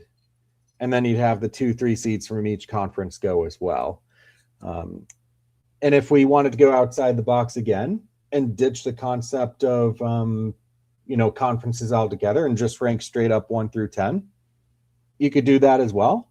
And then have 7 through 10 be either that like play-in games, or you could do like a mini tournament, similar in concept to what the NBA currently does with its playoff format, where you have, 7 versus 8 play for the 7, 9 versus 10 play for survival, and then, however those 2 games shake out, the remaining teams play for the 8.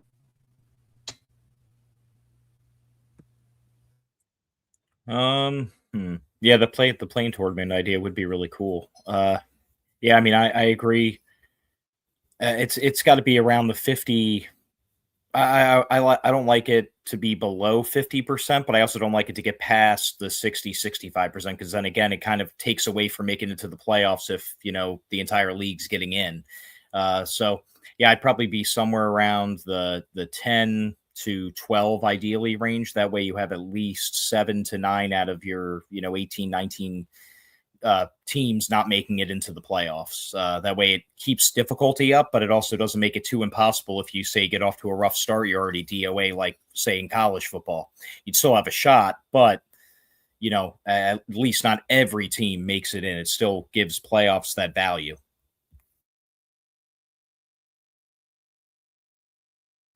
I agree. And kind of the 2 last indoor football league subjects I want to get your thoughts on. And this news kind of broke a couple of days ago. So, Alec, I know we have a DB on our team, Jerron Manning from Mississippi State.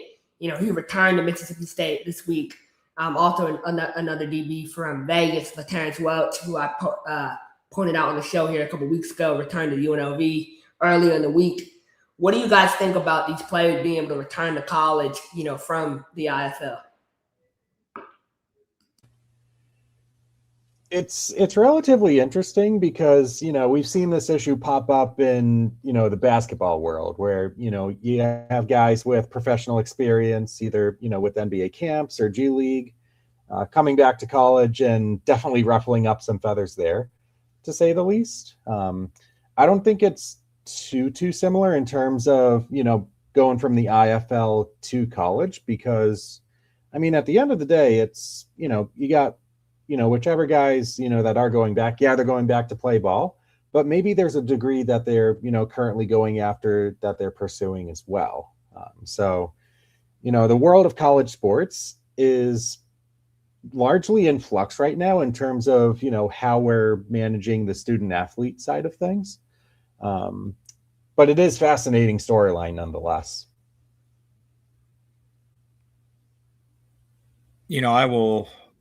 I'll never take away, obviously, the option for somebody to go back, if they didn't complete their education. I mean, you see, pro athletes do it all the time. There's no issue with me having them go back to college if it's for their degree. But in my opinion, in terms of playing football, once you go pro, it should be a no, point blank. I mean, I guess it's old school mentality, but once you go into the pro ranks, and people can argue, well, it's only arena or indoor football. Okay, well, he had the contract, he saw it, he signed it. You're pro now, man. It is what it is. If you want to go back to college to earn your degree, that's perfectly fine, but I don't think they should be allowed to be reinstated and then go back to playing college football after the fact, because, I mean, you already have, anywhere from, could be as little as 1 game to a whole season under your belt before you come back. I think it should be a no in terms of playing.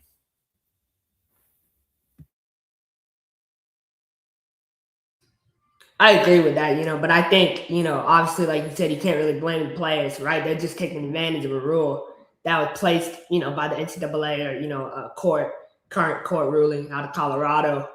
So for me, like, do you guys think these players will be able to re-enter the draft next year? Do you think that would be an option in there, or are they ineligible for that? How does that even, work?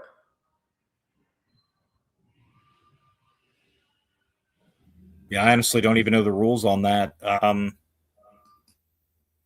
I mean, if they leave, come back, basically you count them playing arena or indoor football as like a sabbatical or something.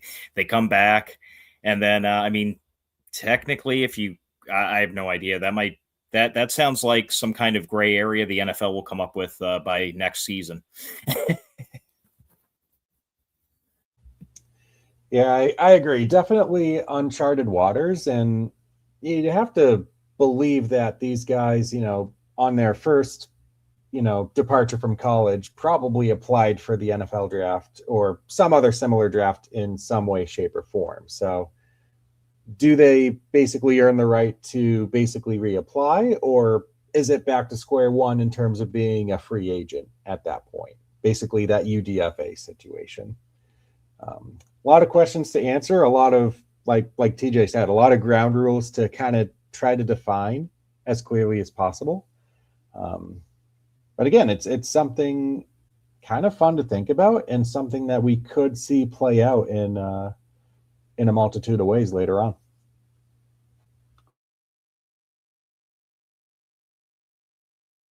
I would agree with that. Terrence Welch, he went to multiple schools there. LSU, he started his career at LSU, went to Arizona State, and then went to UNLV. Same thing with Jerron Manning. He started at junior college, went to Old Dominion, and then Mississippi State. So these guys have been at multiple schools. So that's another thing that's kind of, the gray area there. I mean, what do we consider junior college? Do we consider that eligibility? Like, these are all things, I wish there was more clearance on. But I knew this would happen, and this will continue to happen. And if I was a player, I would go back to school 100% to get that. Think about, Terrence Welch, he played 4 or 5 games for Vegas. He gets paid through that. And then he just walks down the street and goes to UNLV. Like, that's a really good setup for him. So, you can't even be mad about that. But I just hope they kind of change the system, because it's going to continue to just get exploited, year after year. We got some comments here, and then I want to get into our last IFL topic. 100%, I agree with this.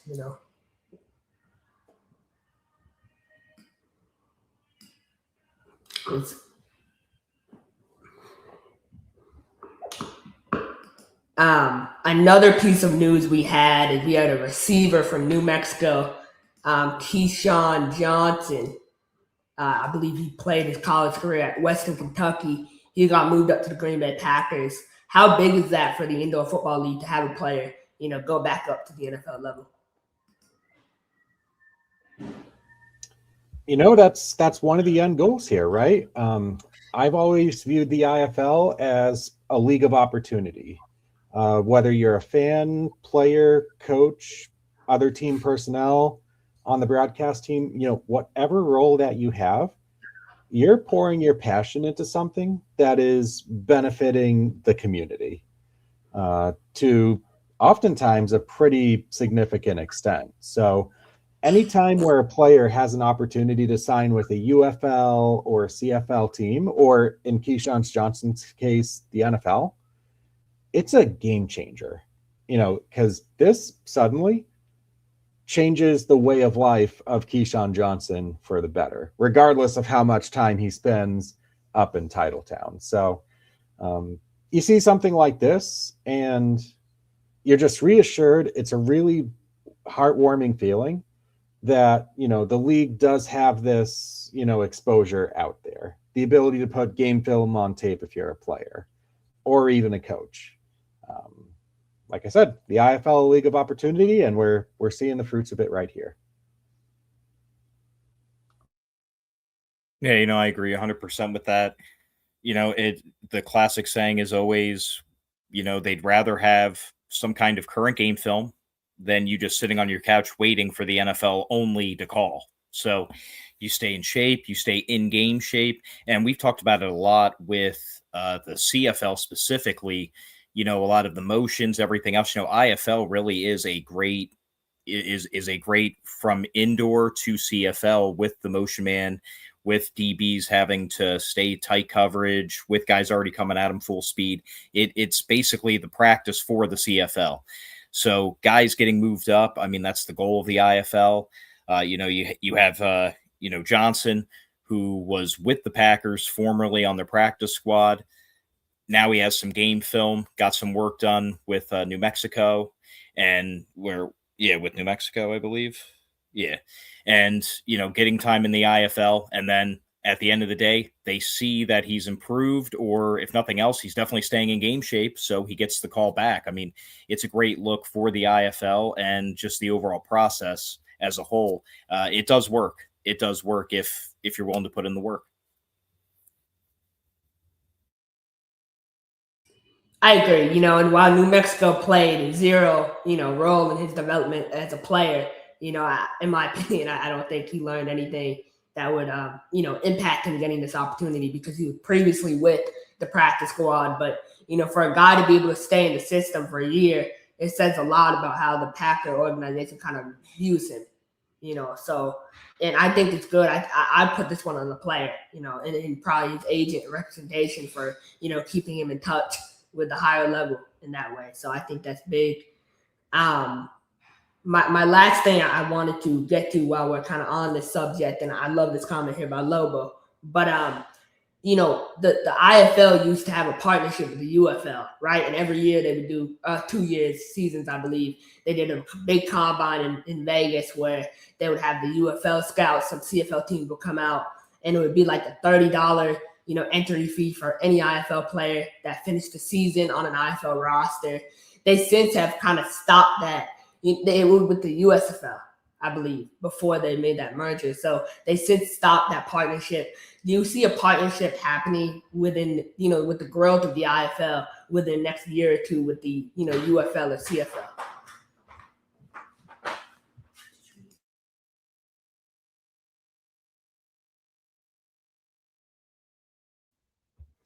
I mean, don't they already kind of have like an unofficial link with the CFL, right? I mean, the IFL's provided a lot of guys to the CFL this season already, I think. But a direct with the UFL, I mean, I could definitely see it in the future. I mean, what was it? The Columbus Aviators, I think, among one or two other teams, had a lot of, former indoor and arena guys on their roster. So, I mean, it's definitely possible.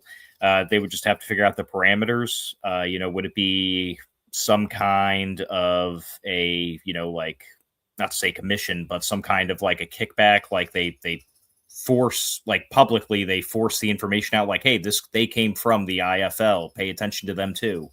Or is it just kind of like a loose, like, yeah, kind of direct pipeline, but other than that, there's nothing else really for the IFL. I mean, at the end of the day, it's all about player development. So I think the IFL would be open to any plan get offered to them. But I do see a direct link up between the IFL and one of the outdoor leagues, CFL or UFL, probably within the next couple of years.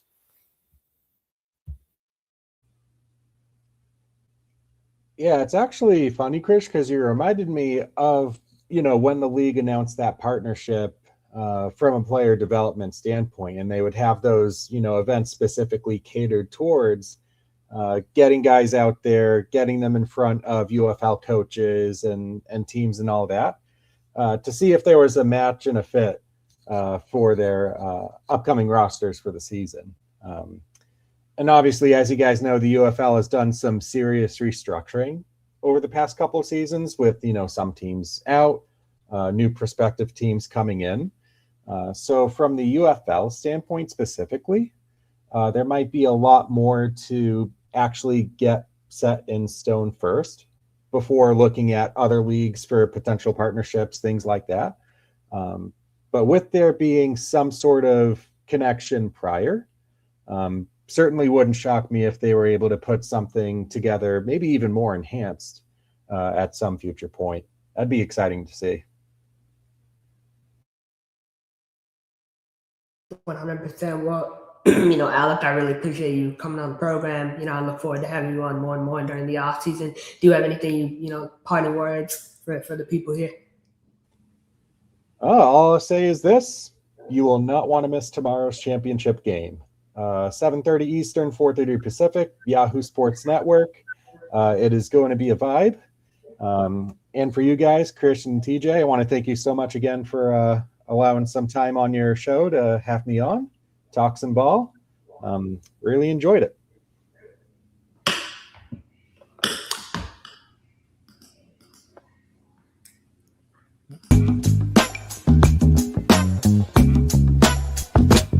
I'm just being myself, cool as can be. When I'm being myself, you wish you were me. It's so easy.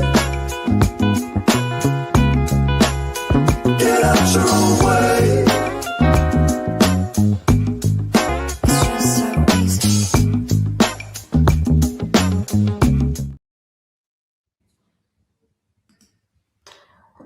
So it was recently announced out of your favorite league, the American Arena League, that they added a team this weekend or last week, the Tri-City Horsemen, the rebranded Idaho Horsemen. They're moving to Kearney, Nebraska. Talk to me about this move. I know you have more insight on it than I do. So how big is this move for the growth of the American Arena League? I mean, it's big because, number one, they're already a previously established team, obviously former Idaho Horsemen, but at the same time, it also helps expand the reach out to – sorry, pop-up. It also helps expand the reach out to more of the center of the states, which could lead to additional teams getting out closer to there, maybe even branching out more to the west side long term. Obviously not this, at least from my indication, I don't see it happening this offseason, but long term, it does open up that gateway, if you will. I just really like everything that they're doing. If you look at the map of the teams current and expansion going into next season, it's really designed great for travel. There really isn't. There really aren't any teams kind of stuck on an island. Obviously, this past season with 4 teams, you kind of had to deal with that a little bit of longer. You had 2 teams next to each other in the south, 2 next to each other in the northeast. But now this season, for next season, it's going to be way more spread out. There's going to be a lot of teams closer traveling, and the Horsemen, coming from lastly played in the NAL, coming into the AAL. I think they're primed and ready to go. They had a year off. They reset. They were able to figure out what they really wanted to do, and now they're back playing football as of next season. I think it's going to be great for the AL, and I think it's going to again help expand further and connect other teams down the line over the next few years. Yeah, I agree with you. I've been very vocal on the show. I'm not a big fan of Chris Reynolds' leadership style. I don't agree with kind of the way he leads the franchise, but that's my opinion. I wish him the best of luck here in the league. And I think the more, it's my opinion though, not your opinion, but I know, you're excited about this move. But honestly though, I really hope it works out for them because I see what they're trying to do.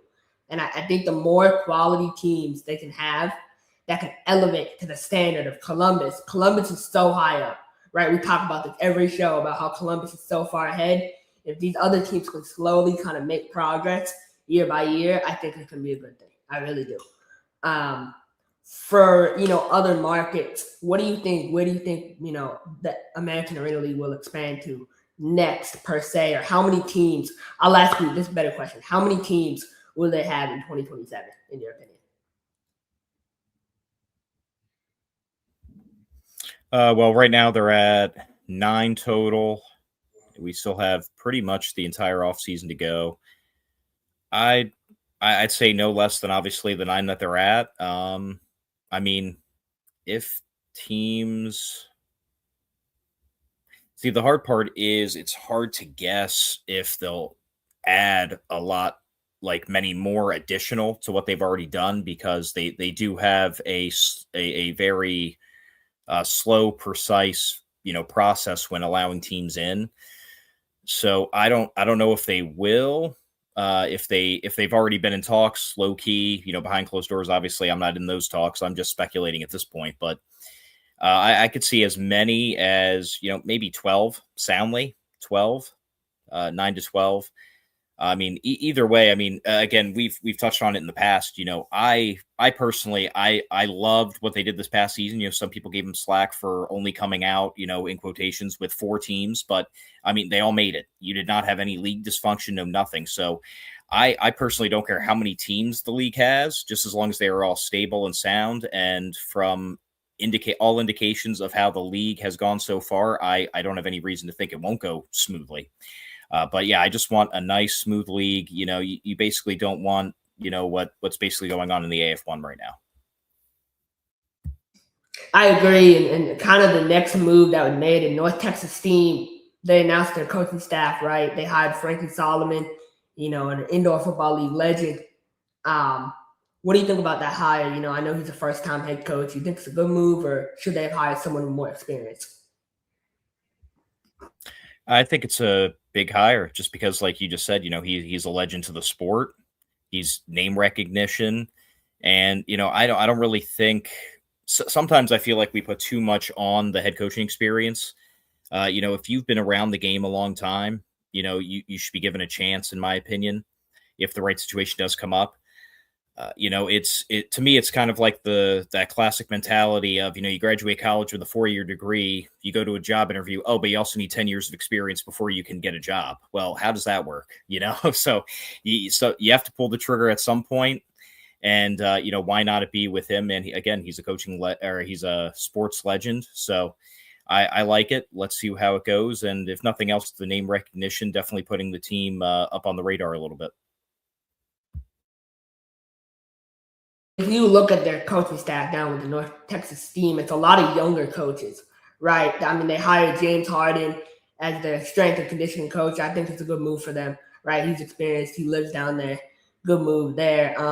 They hired a young defense coordinator in Norton. They have their offensive line coach in Parker, who has experience in college football, but not relative indoor experience. And so for me, North Texas, I think, will be able to find some players, but I don't think they'll be the top of the league. I think they're a borderline playoff team, and they'll probably be eliminated in the first round of playoffs. So that's my what I think. I think they'll be more competitive than the Texas Wild Hawks, in my opinion, though. I do believe that. So they're like kind of middle of the pack team in the American Arena League. But I want to kind of get to AF1 here, get your thoughts on some things. So Minnesota this week, they made some big announcements. They promoted Willie Howard, former Minnesota Gopher legend, to the head coaching position there. What do you think about that move, kind of moving on from Darren Clark, but keeping him inside the organization? What do you think about that? I think it's an interesting move. I feel like there was a conversation about it because, obviously anytime you go from – it doesn't happen often, when you go from being the head coach, especially immediately from one season to the next, and you're, essentially demoted. But, in this case, it could have been a mutual agreement. Maybe it was too time consuming for him. It doesn't have to necessarily just be all negative.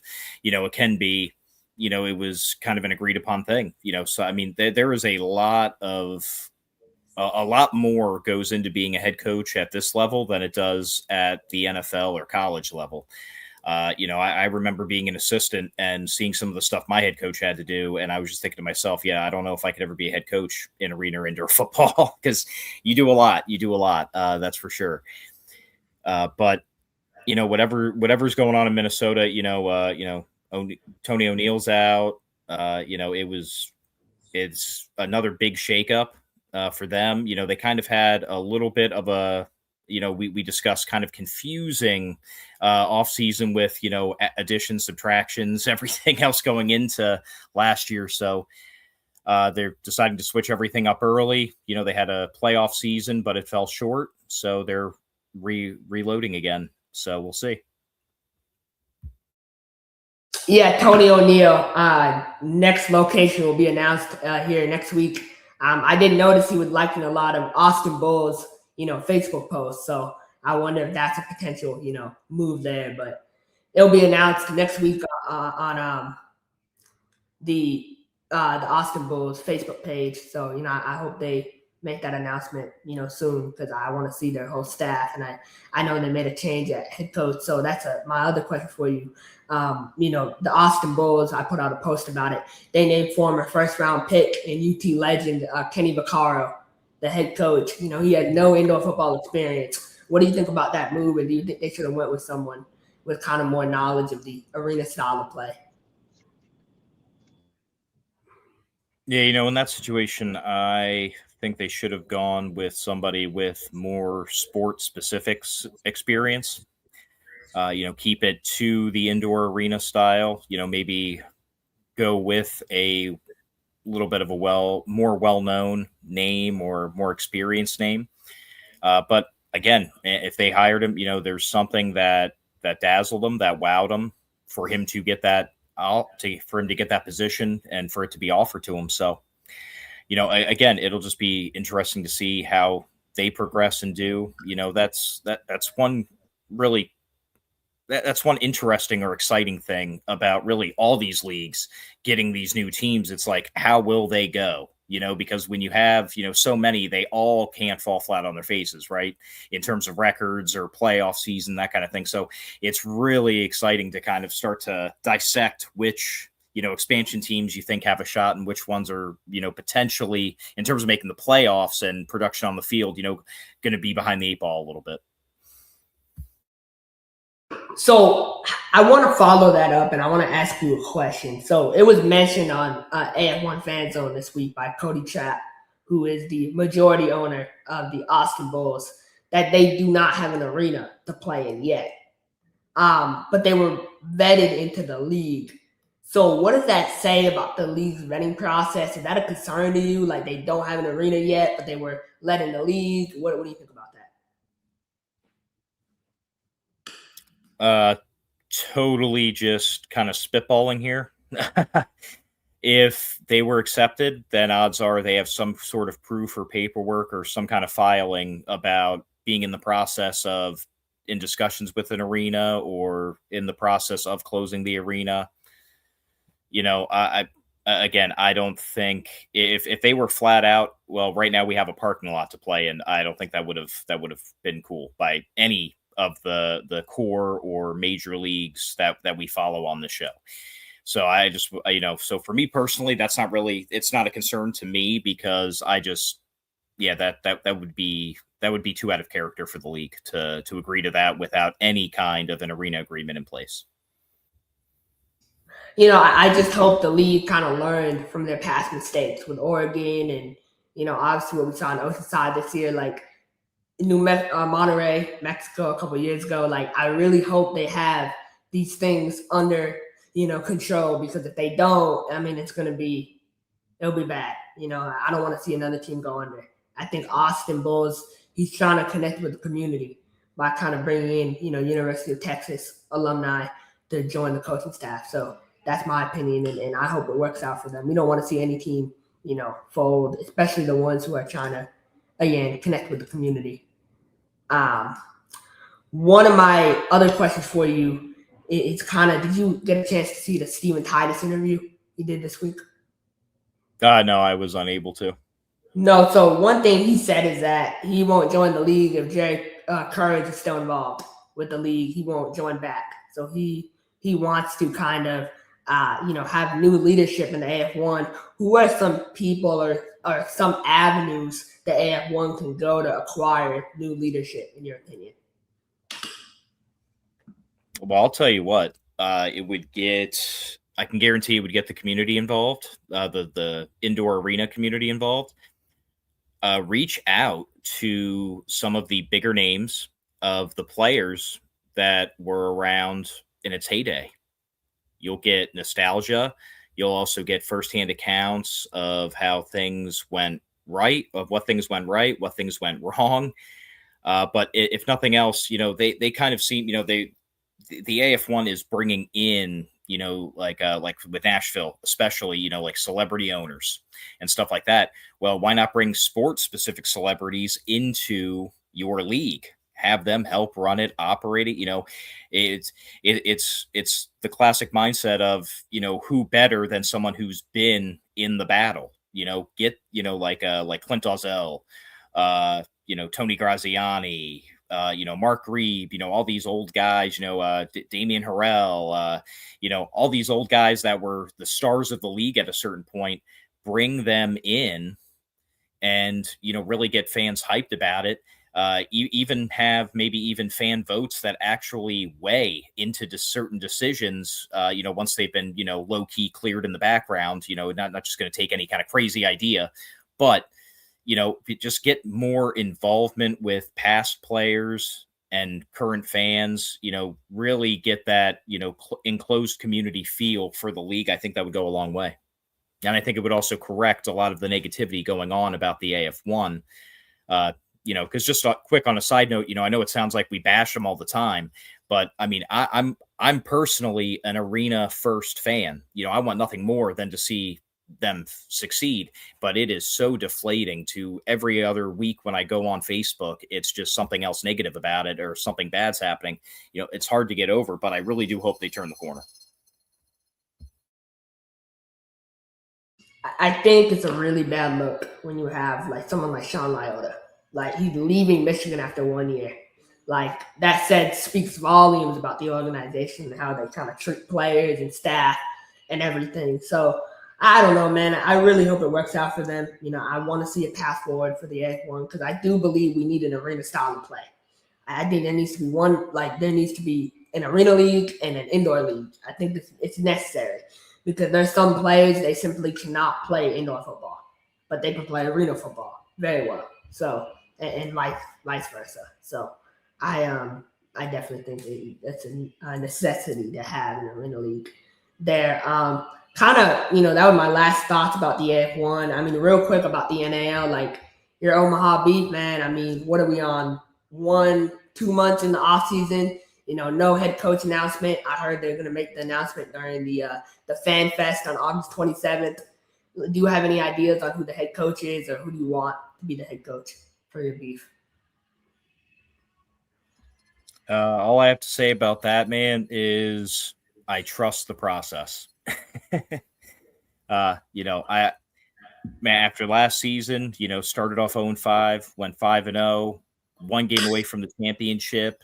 I mean, hey, who saw that coming? So I trust the process. Things will be back to normal next year. For the Omaha fan base, I think. I'm talking near perfect season. A little bit of a championship run. If I want to get a little cocky, but no. I mean, I feel like they're in good hands, man. I'm just trusting the process, and when it's announced, I'm sure it'll be an exciting announcement. Yeah, I hope they make the move and bring in Pat Pimmel to be the head coach of the team. That's what I'm hoping for because, I think Pat Pimmel has one of the best odds for talent in the entire country. I mean, I think he knows how to acquire talent like no other. So that's the biggest thing in Omaha. That, like, a lot of the vets in Omaha, in my opinion, have kind of overstayed their welcome, right? So they need more younger players, and I think they're going to go the younger route this year. And I think Pat Pimmel can kind of help with finding some younger talent. So I would love to see Pat Pimmel get the, head coaching job over there in the NAL. There's kind of the other thing, Pueblo, it's kind of rumored that Tay Brooks will be taking over as the full-time head coach. What are your thoughts about Clinton Solomon leaving Pueblo?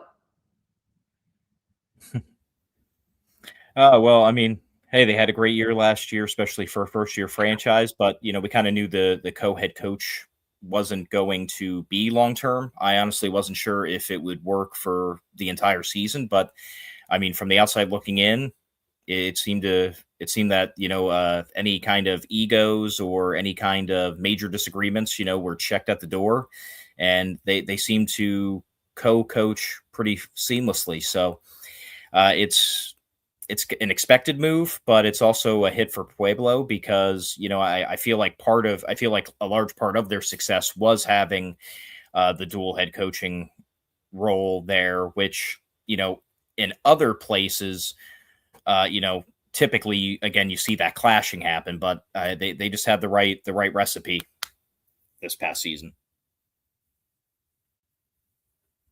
I agree. I would love to see James Terry. So this is my rant for the day. James Terry is one of the most underrated coaches in the industry. I think James Terry needs to be more spoken about. I mean, what he did last year with the defensive side of the football for the first 7 games is unbelievable. So I would love to see James Terry get an opportunity to lead, a football team. I think he's more than ready. I think James Terry can coach in the IFL one day as an assistant coach, 100%. I'm a huge fan of James Terry and the leadership he brings. But the other news, Colorado, there was some conflicting reporting on the head coaching search. I know I'm right, so we'll let that come out when it comes out. But who do you think Colorado should go and hire to be their next head coach, in your opinion?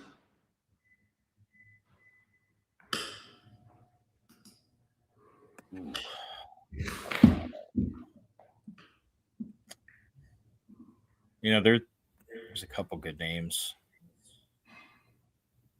I'm trying to think. Have you mentioned it in the chat? Because I don't want to drop it if yeah, I don't know, man. There's a lot of coaches out there. I mean, it really depends on if they want to go younger or older, because I know the NAL is still indoor, but you have Ron James out there. You have, we just talked about Solomon. Yeah, man. I don't know. There's a lot of names out there. I'd have to look.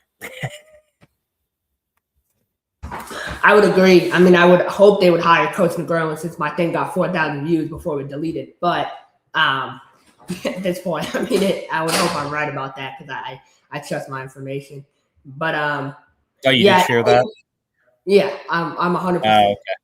Yeah, 100% certain it's him. But who knows? I was trying to dance around it, but yeah, okay. If you shared it already, yeah, that was the name. 4,000 views, man. It's too late. But I hope they make that move there. But we'll see. We'll see what direction they go in, and there's a lot of things to come.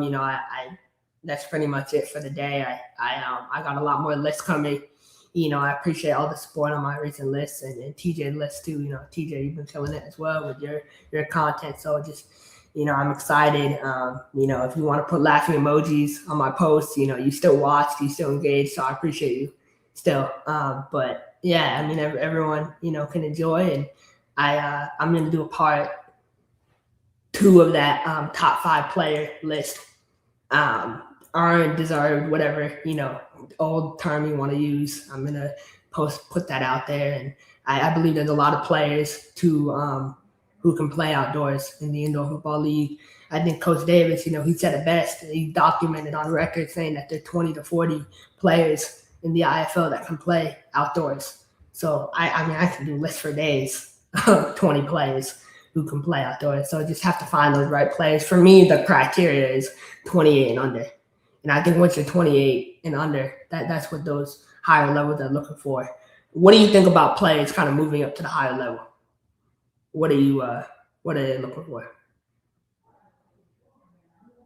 They're looking for proper mechanics, footwork, the ability, depending on what position, the ability to remain in tight coverage, to go stride for stride, catching traffic, pinpoint passing, getting that blocking, how many times in a game, a season, were you called for offensive holding or offsides, false start kind of thing. You're looking for, you are looking for a prototype player that you feel like you can still also sculpt and mold even further in the outdoor game, but you also don't want a hardcore, kind of pet project either. Again, you want them to be able to not get penalized and put in good game film, stuff like that. So, I think 28 is a pretty good number. Personal, like 28, maybe even lower, maybe even 27, because you figure by the time they get acclimated, after like a year or two on the bench, now you're already 28, 29. Now you're already talking about a little bit later of a star starter potentially. Hey, not that there's anything bad with that. I mean, James Harrison did it pretty good in Pittsburgh way back in the day, right? So, but yeah, I'd say definitely 27 is probably the perfect age to get out there, because then you figure again a year either on the practice squad or as a backup, fill-in flex player, and then you really get, a couple years before 30 then as a starter if everything goes well and tracks.